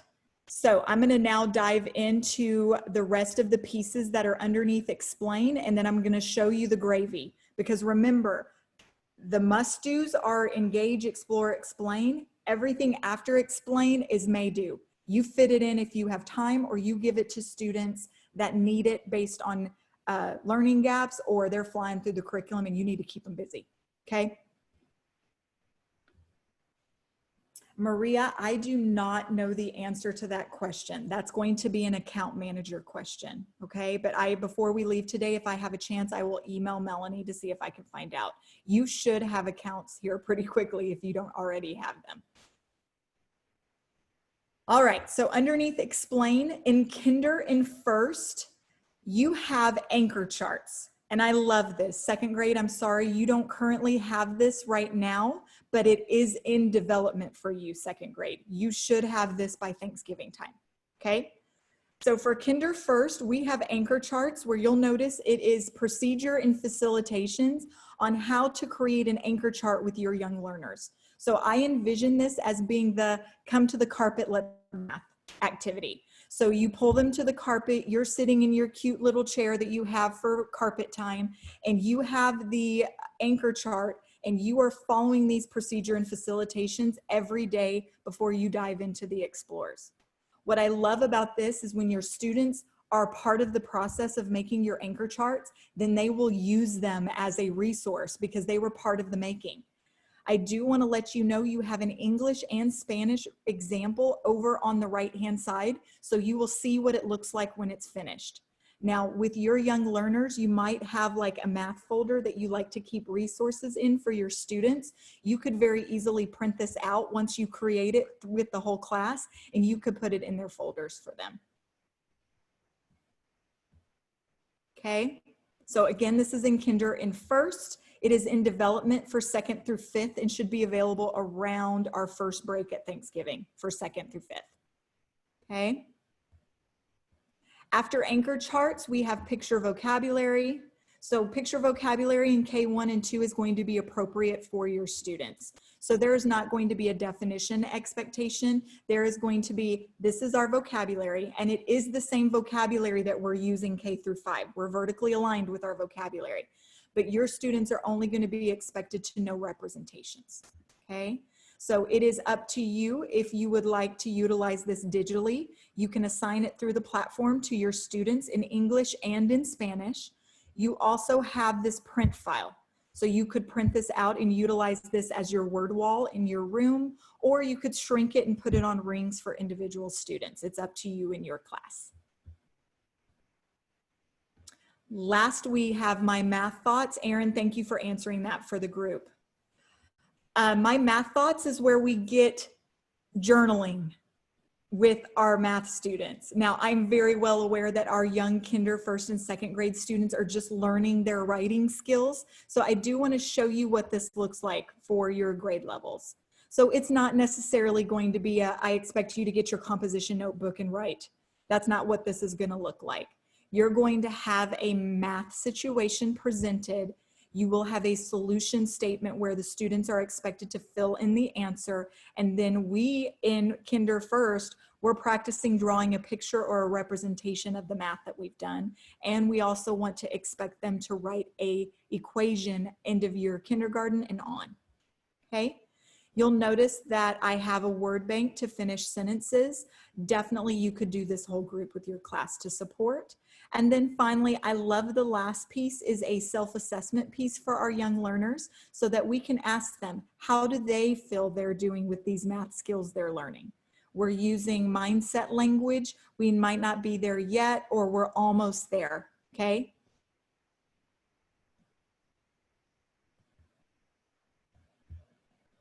All right, so that is the Explain tab, okay? Now underneath Elaborate, this is just going to be stuff that you can enrich your class with, okay? So I'm gonna go through these kind of quickly because I know we've been working really long and hard this morning. So right off the bat, I wanna show you Fluency Builders and Spiraled Review. So Fluency Builders and Spiraled Reviews are structured the same way. They are intended to be manila folder activities. So when you create these, I would put these pieces together in a folder, and I'll show you what mine looks like in a second. So first off, your Fluency Builder is always, or your Spiraled Review, is always going to come with an instructions page. So this is the instructions page for 4 in a row for first grade. Then you will get a game board or any pieces the students will need to be successful in doing the fluency activity. So here it looks like they need the 4 in the row game board and they need the playing cards. Okay. And then finally, there is a student recording sheet where I'm going to hold the students accountable for showing their work or drawing me a representation of how they did the math for their card that they got in the Fluency Builder game. Okay. Now I am going to switch over to my document camera so you can see what the Fluency Builder looks like or how I would put it together. Okay. Remember, the Fluency Builder and the Spiraled Reviews have the same structure. Okay. So number one, I would put the instructions page on the cover of the folder. This is a third grade example. So you just saw the first grade. The directions for first grade was very simplified. There were pictures so that the students can be independent on reading the directions. This is a third grade. On the inside cover, that is where I would put the game board, okay? And then on the inside back is where I would put that student handout or place that I want them to show your work, okay? I would then staple a baggie with the cards or manipulatives they would need to do the activity. And I would also drop a vis-a-vis or an expo marker in here because you'll notice I laminated this. I don't want to make a million of these. I ain't got time for that. I want to make 1, possibly 2 folders at a time because I could have 2, possibly 4 kids using this during station rotations or during center time, whenever you want to use them, okay?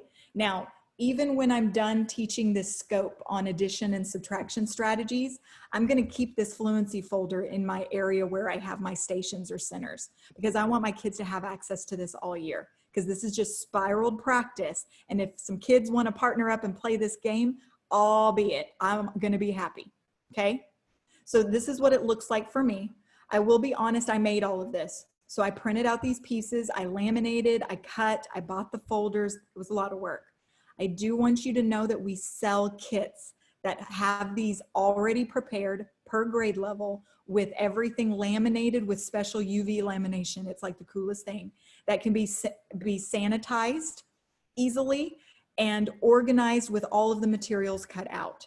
I believe they're really affordable considering what I spent to make this. And so if you are interested in hearing about what those kits cost for each grade level, reach out to me and I will get in touch with your account manager and we'll see if that can be done for you guys at Lake Country. Okay, so that's what that looks like for Elaborate. Now, I do want to let you know these fluency builders, guys, in first grade, there's only 2 or 3 versions. So you have 4 in a row, you have risky wagers, you have one that's a matching game, and that's it. Okay? I don't want you to spend every Monday teaching your kids how to do a station. So there are only 3 of them, 4 of them tops in the whole STEMScopes program. So yes, you will have to teach them how to do these fluency builders at the beginning of the year, but then after that, they recycle in every scope. So your kids will know how to play 4 in a row. It will just be different math content that's in the 4 in the row in each scope.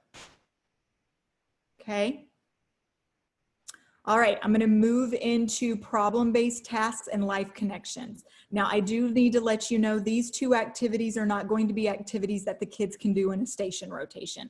Okay, these are going to be activities that take them several days to complete. So I highly recommend problem-based tasks and life connections.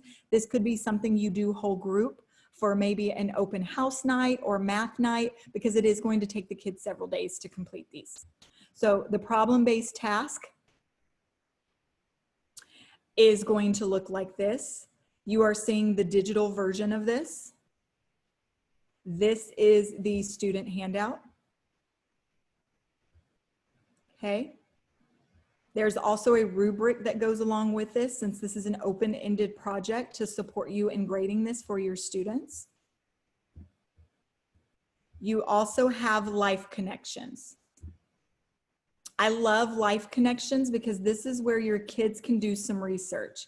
So life connections, they will be provided a video. In this case, it looks like they are looking at a person that plans parties. How cool is that? And so they will do research on party planning, and then they will have a mathy activity that goes along with it. Okay? That will give them an opportunity to practice the math skills they're learning in this scope. So Olivia, yes, we have a kit for manipulatives, we have a kit for the foundation builders, and we have a kit for all of the explorers, okay? And they're organized by grade level. So if that is something you would be interested in, let me know in the chat, and I will tell Melanie to reach out to your district contact with that information. All right, so that was problem-based task and life connections. The last thing I want to show you underneath elaborate is our interactive practice. This is where we get gamified.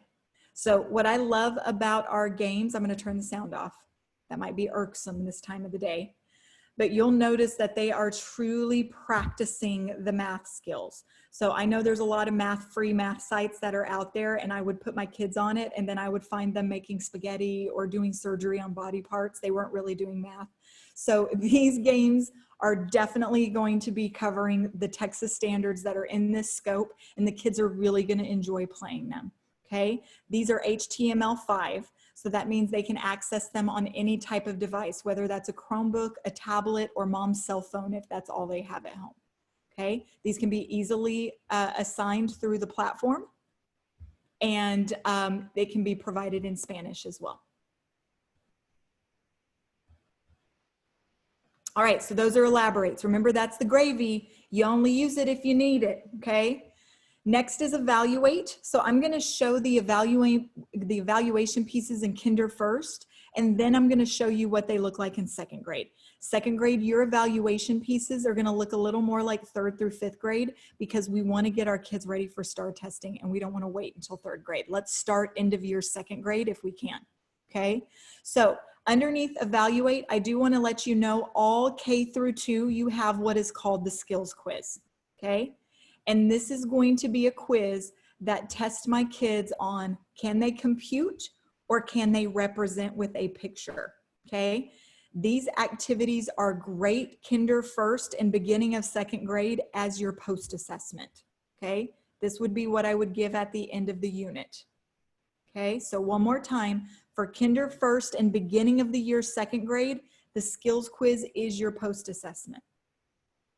Second grade, I'm going to show you the STAR-based assessment shortly. In second grade, I would transition your kids end of the year or after Christmas into taking that STAR-based assessment to prepare them for third grade. Okay. I see a lot of interest in those kits. So I will make sure Melanie shares that with your curriculum contact, okay? All right, so that's the skills quiz. You'll notice that you have it available to assign through the platform, plus you have English and Spanish versions available, okay? The other activities that you have in Kinder First is going to be first the observation checklist. Now, I do not know if in Lake Travis ISD, if you utilize a standards-based report card in Kinder or First, okay? If you do, this is going to be your best friend. Because what happens on this observation checklist is we take those standards that Texas provides us with and we break them apart into individual skills.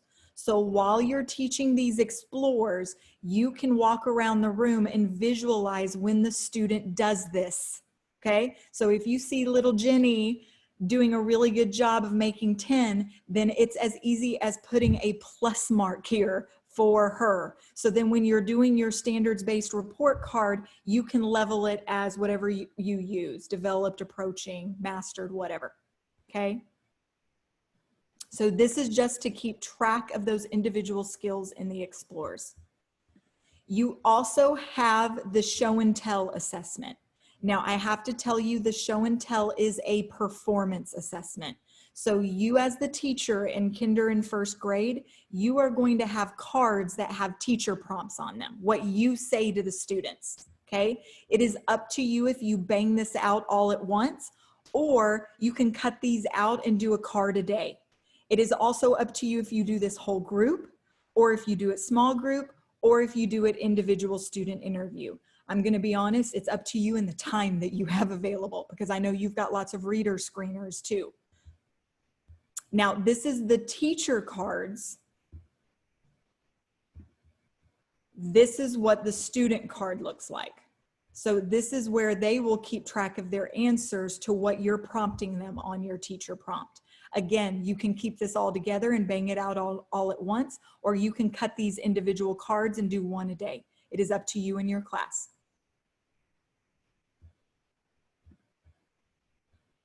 Lastly, with the show and tell, you have an interview rubric, okay? So I know that when I was in K-2, we had to do beginning, middle, and end of year screeners for our young learners.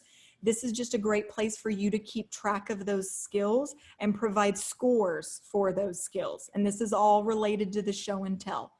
I would definitely use this for parent conferences, because now you've got a tangible piece that you can show their parents if they're struggling with specific math skills. There's also interventions so that you can share with the parent what can they do to support their child at home in developing these math skills. You can also use these interventions with these students as well.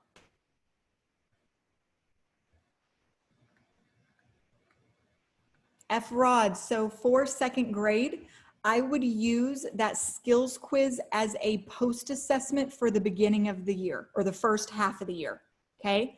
Second half of the year, I would wean the kids off of that skills quiz and I would put them on the STAR-based assessment. So let me go there to show you that. Oh, Susie, thank you for answering that. You the best. All right, so let me go to second grade so you can see this. So I'm gonna go to recently viewed and I'm gonna bop into that second grade scope. And I'm going to go to evaluate. So FROD, this is what you have for second half of the year, okay? So the STAR-based assessment is going to look exactly like what it says. This is going to be items that look a lot like STAR. So now my sweet second graders are no longer going to be tested on whether they can compute and represent. Now I'm going to embed process standards, and can they comprehend? Can they apply math in several different contexts? Because we need to prepare them for third grade, because that's the expectation, okay? Now, I do want you to notice this is the print copy of the STAR-based assessment for second half of the year, second grade. You also have a digital version, okay? Now, what I love about the digital version that I can assign to students through the platform is that they will get access to these embedded supports at the top. So I am very well aware that you have students that are not reading on grade level. So here is how you can support that. Number one, you've got font visualization. So I can very easily toggle this to make the font nice and big, and that might be all you need to make your second graders' readability more independent. You also have text-to-speech. Imelda has 62 frog stems, 41 happy face stems, and 19 insect stems. Okay, so that is available for those students that would need that oral administration support, okay? That also frees you up so that you can work with other students.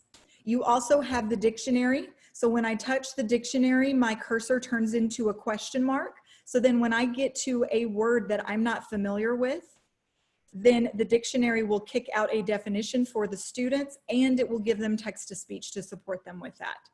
Now, here's something, me being an interventionist for several years, I know with my Spanish speaking students, a lot of times I wanted to provide these elements to them in Spanish, but sometimes I had to give them a totally different assignment just for the sake of translation.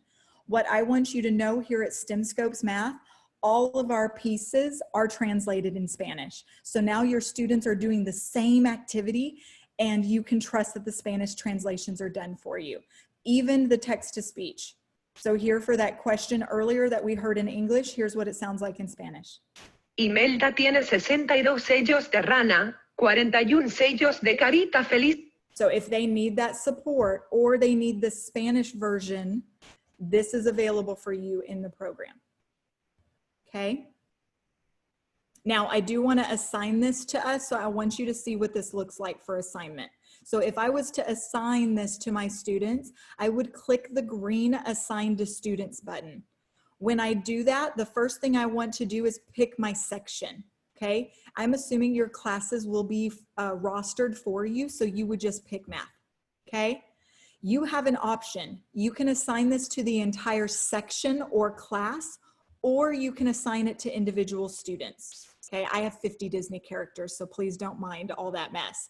But I wanted you to see that you could assign this to individual students or to your entire class.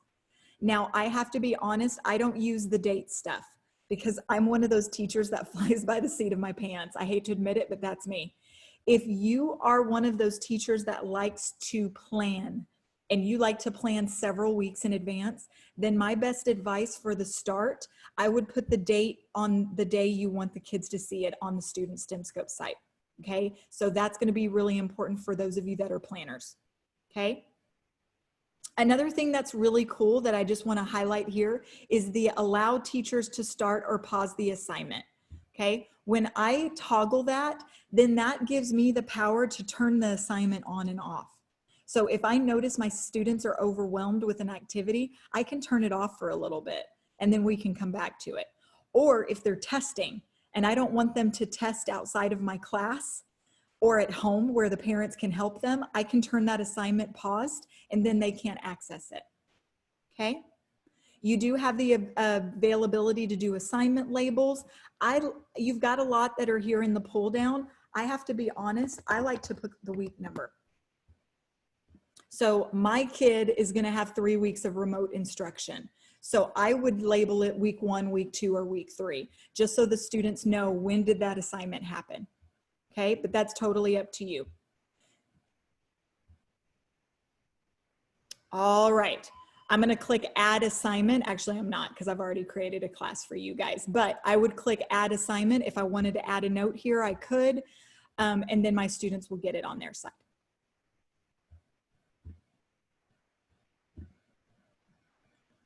All right, I'm going to dive back into this second grade because from here on out, we're going to be the same for kinder, first, and second.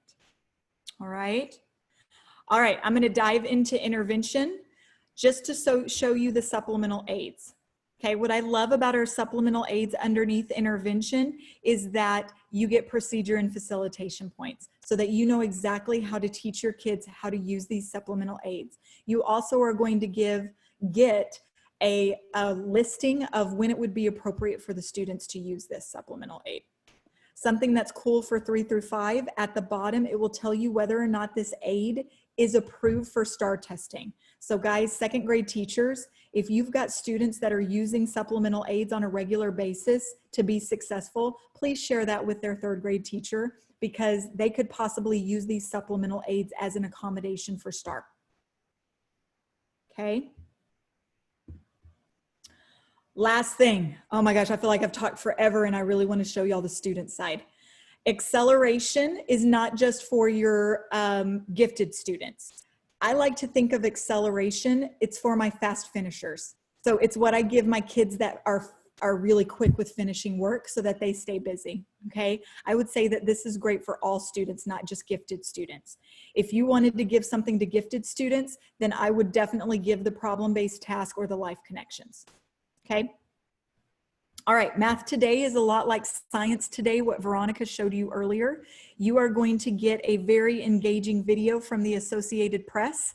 You can show the video to your students, and then they're going to get problems that they have to answer based on the context of this situation, okay? You can assign this through the platform, or you have a student handout available to give the students, okay? And then last, under acceleration, you have what is called Connection Station. This is where we get cross-curricular with science or social studies, okay? So in this second grade scope, they're learning addition and subtraction strategies too. So this is just a great way to bring in science with those math skills. Sometimes you will see social studies examples here as well, okay? So that is everything. I'm going to clean up my browser because I know for some of you that might be stressing y'all out. So I'm going to clean up my browser and I'm going to stop for a second so that you can ask questions, or you can tell me in the chat some things that you are really excited about having here with STEMScopes Math. I see we're very interested in those kits, so I will make sure Melanie reaches out to your curriculum contact. Oh, Denise, you're welcome. I am going to end with showing you the student side so you can see what that looks like, okay? I'm so glad this was helpful for you guys.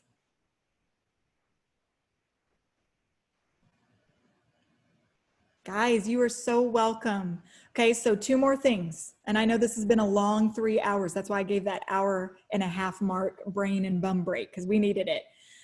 2 things. I want to show you what the student side looks like. Then I want to show you what the teacher grade book looks like. And then finally, I'm going to show you the help tab. Okay, so really 3 things, but the student side and teacher grade book go together. All right, so I am going to sign out as myself. I'm actually going to stop share my screen because I want to make sure I have student work for you. So really quickly, I'm going to add some curriculum to the student side before I show it to you.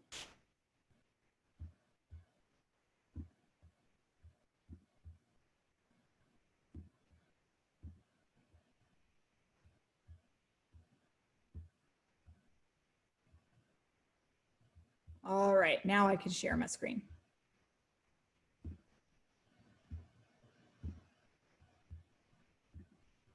All right, so I'm going to log out as me. And guys, I'm a little obsessed with Disney characters. So I am in a Flynn Rider kind of mood. So we're going to log in as Flynn Rider.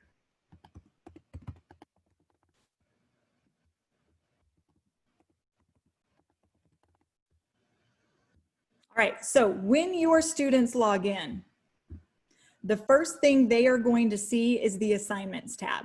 So anything that you have assigned to them through the platform is going to be listed immediately when they log in, okay? And it's going to be listed in the order that you added it.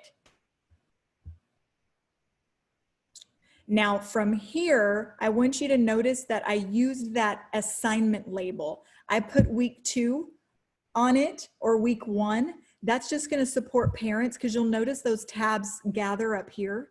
So for parents that are supporting your young learners, it will be very easy for them to toggle. These are week 1 assignments. These are week 2 assignments. These are week 3 assignments. Because then instead of seeing everything listed underneath assignments, they will only see what is in that week, whether it's week 1, week 2, or week 3. That will really help parents, guys.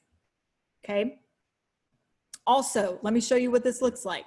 So second grade teachers, this is what the STAR-based assessment will look like for the students on their side, Okay, so first they will get directions. Again, they have these embedded supports at the top. So you might need to teach the kids how to use that text to speech if they need that to support them in doing the math. Okay. As they go through, they will then answer the questions multiple choice style. Okay. And then when they're done, they have two options. They can turn it in if they're done, or they can save and close. Now, I do have to give y'all a caveat. Please teach your kids how to save, but the good news is STEMScopes Math auto saves anyways, because we know you're young learners, they're gonna forget to press save, and we don't want their work to disappear. So the platform auto saves their work, but please show them how to use save, just because that's just a good skill for our kids. Once they're done answering all their questions, they have these embedded supports available to use. Then you can click the green turn in and it will turn in the assignment. Okay, so I'm really quickly going to turn it in so you can see what it looks like. All right, now you'll notice my assignments tab is now empty because I've turned in that assignment. That assignment is now going to be underneath grades. Okay. And you're going to notice underneath grades, it says grade pending, because as the teacher, I have not released it. Now, the good news is that star-based assessment is a multiple choice assessment, so STEMScopes will grade it for you. How cool is that? But I have to release the grade before my student can see their percent score. Okay. Some other things your students will have available. They have learning resources. So your kids will always have access to the picture vocabulary, the virtual manipulatives, and the interactive practice on their student side.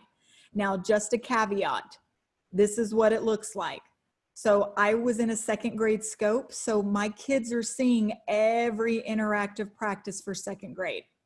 That's cumbersome for our young learners. So I have to say, if you're a kindergarten or first grade teacher, I would assign them the games through the platform.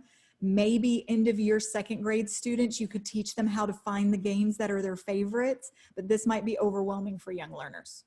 It's here if you want to use it. Okay.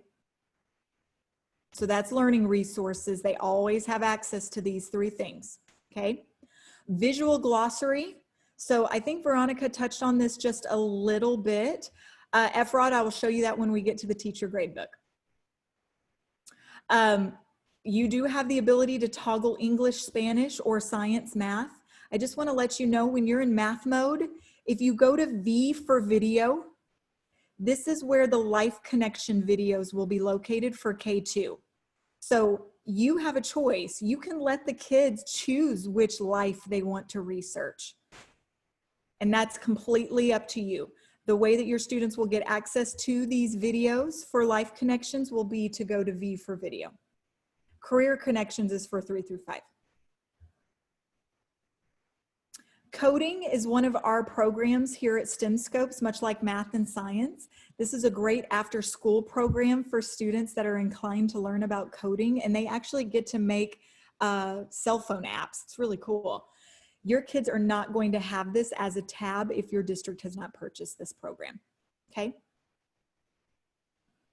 All right, I got 15 minutes. So before I go to the teacher side to show what the teacher gradebook looks like, are there any questions before I move on?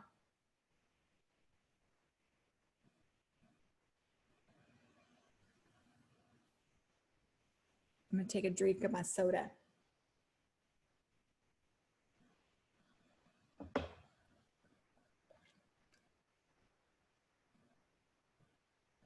I do not know that, Efrod. I'm sorry. We can figure that out though.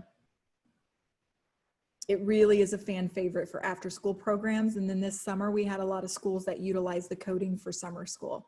So definitely if you're interested in information, let us know. All right, I'm gonna log out as Flynn Ryder. I'm gonna log back in as me. Now, everything that we did today was underneath the Scopes tab, okay? Because that's where the curriculum is housed.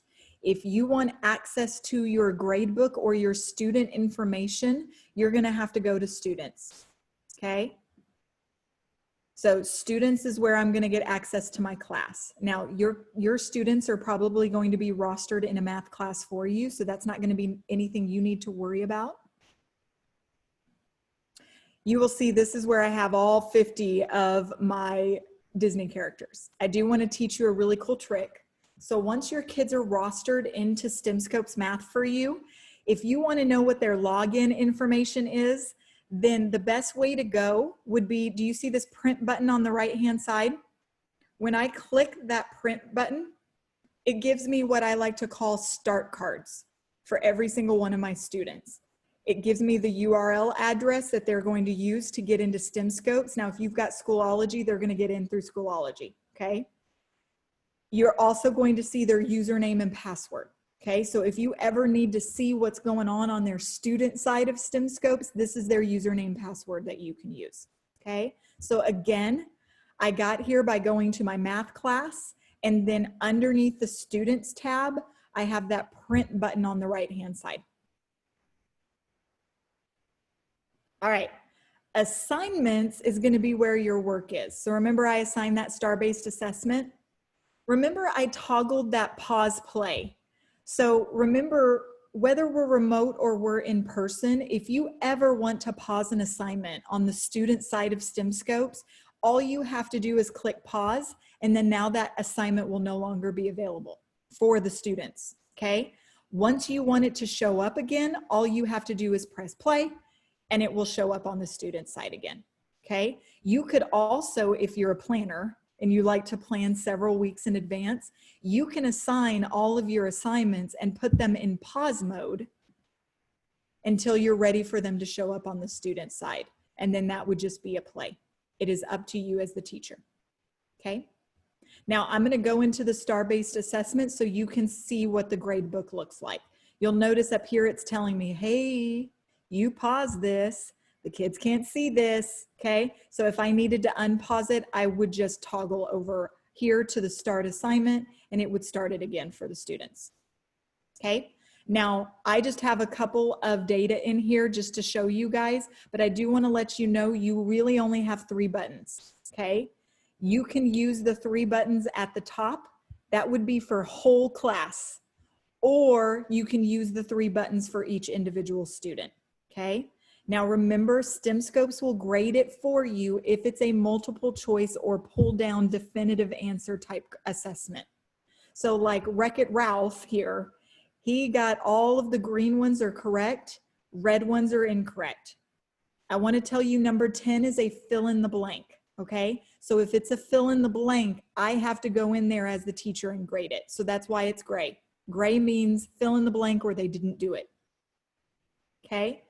Now I could very easily, right now, we are still in spring mode where it's a P for pass or I for incomplete. In the fall, it will be a % score, guys, okay?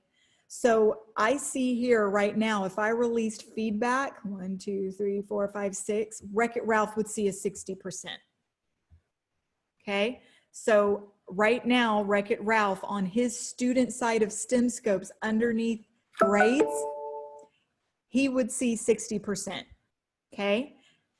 I can very easily revoke that if I want to, where his grade would still say grade pending, okay?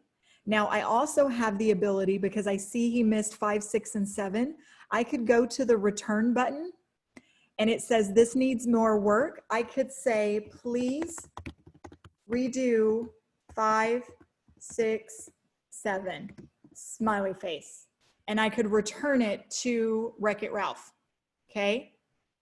I do want to let you know, return will return the work to the student with their answers intact. So that's why you'll have to tell them which ones you want them to correct, okay? Red, reset, is red for a reason, because if you push reset, it's going to pretend like the kids never took it, and it's going to give them a completely clean assignment.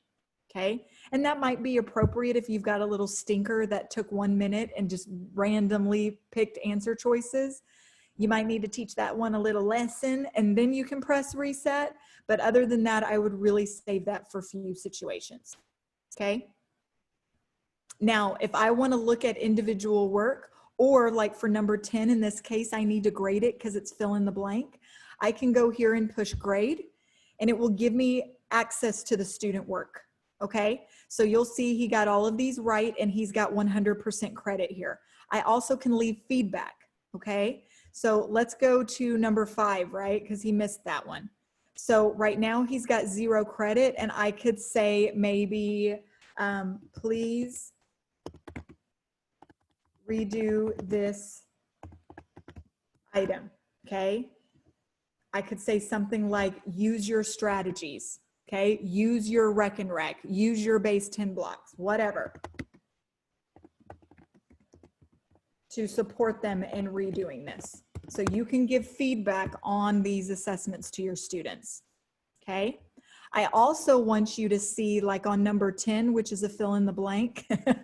I love this. This is a teacher from another school district. I need to grade the fill in the blank, but you'll notice the answer will be right underneath for you so that it will be very easy for you to grade their work, okay? And then you can very easily give this a 0 credit, 50% credit, whatever you want, okay? Once you are done, remember it auto saves, but if you want to, just to be safe, you can click save and then close. So that was probably the fastest I've ever shown the teacher grade book. Are there any questions? So I see Haley is being my best friend right now. So I got how do you release grades? So that's going to be the release feedback button, okay? You can release grades for single students or individual students, or you can release grades for the whole class. Now here's the deal. If you release for the whole class, these students like Prince Naveen, who hasn't taken the assessment yet, once he's done with the assessment and turns it in, then underneath grades, he's not gonna see grade pending, he's gonna see his percent score. So that is just up to you. Can we assign the username and password? Guys, if y'all are using an LMS system like Schoolology, I would let your IT department take care of the assignment of username and passwords.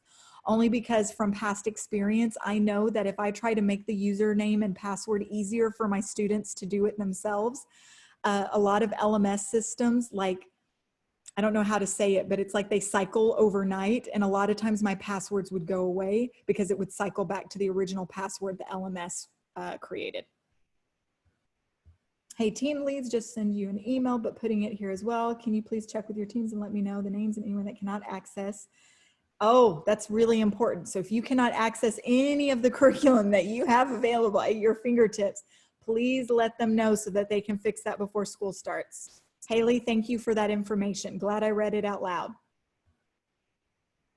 So what tab do we tap on to see the open-ended questions? So FROD, you're just gonna have to go to individual students and click the grade button, okay? When I click grade, then it takes me inside so I can see their individual answers, okay? All right. Last thing I want to show you guys, because I feel like I've covered a lot and I hope I can come back to you guys in person sometime this year so that we can talk about a lot more things that this curriculum has to offer. Up here in the upper right corner of our blue navigation, we have a help tab. Okay, so underneath teacher tools, anything that you would possibly need help with, creating a class, using the grade book, whatever, it is listed underneath teacher tools. And guys, you will get a video and a step-by-step PDF to support you in doing this on your own, okay? Pull it out during PLC if you need to do it as a teacher team. You also have a tab called Extras.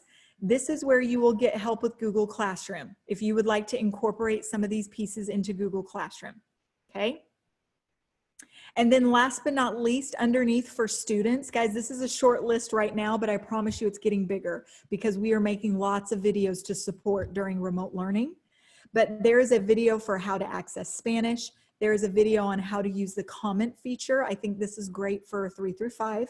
And then how do you log in? I know there was someone during the chat, you asked, how do you log in? The students log in the same way the teacher logs in, okay? So that video is there for you underneath Help tab and underneath for students. That will support you, okay? Okay, so to go, really great question, Tara. So to get access to my curriculum, I'm gonna go to Scopes, okay? So right now I am seeing math and science, okay? If I only want to see math or I only want to see science, then I'm going to toggle the curriculum area here, okay? So I want to see math, so I'm going to toggle math. And then if you only want to see your grade level, then you will toggle your grade level.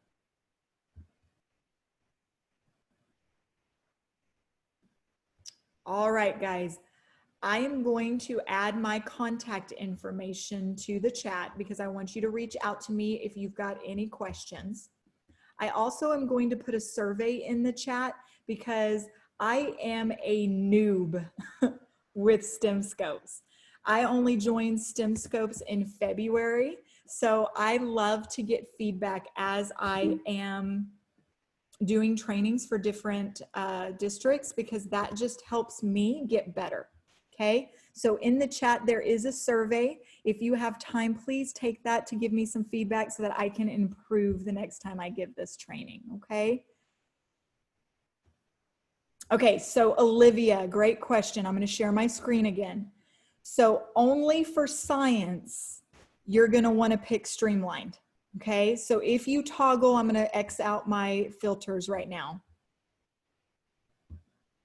If you are in science, and I am sorry, guys, I have a different version. I have a mock-up version. But after you click science, underneath grades, you are going to want to pick the streamlined version. That was an excellent question, Olivia.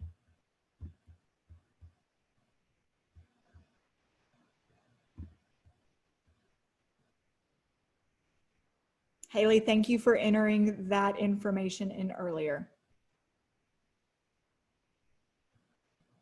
So only streamlined for science. Okay, guys, after you are done, so whether you have questions for me or if you are doing that survey and you're done with the survey, you are free to go. I'm assuming you have more trainings this afternoon, so I definitely hope you have a good rest of the day.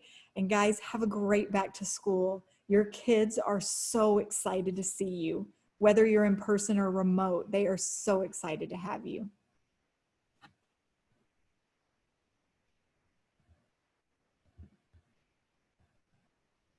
Maria, thank you. That's a lot of information that I gave you guys, and I know that can be overwhelming and it's especially not fun in a virtual situation, so thank you. Definitely reach out if you need anything. jlucero@acceleratelearning.com. Thank you, Amber. You made me giggle many times today with your pets and your husband.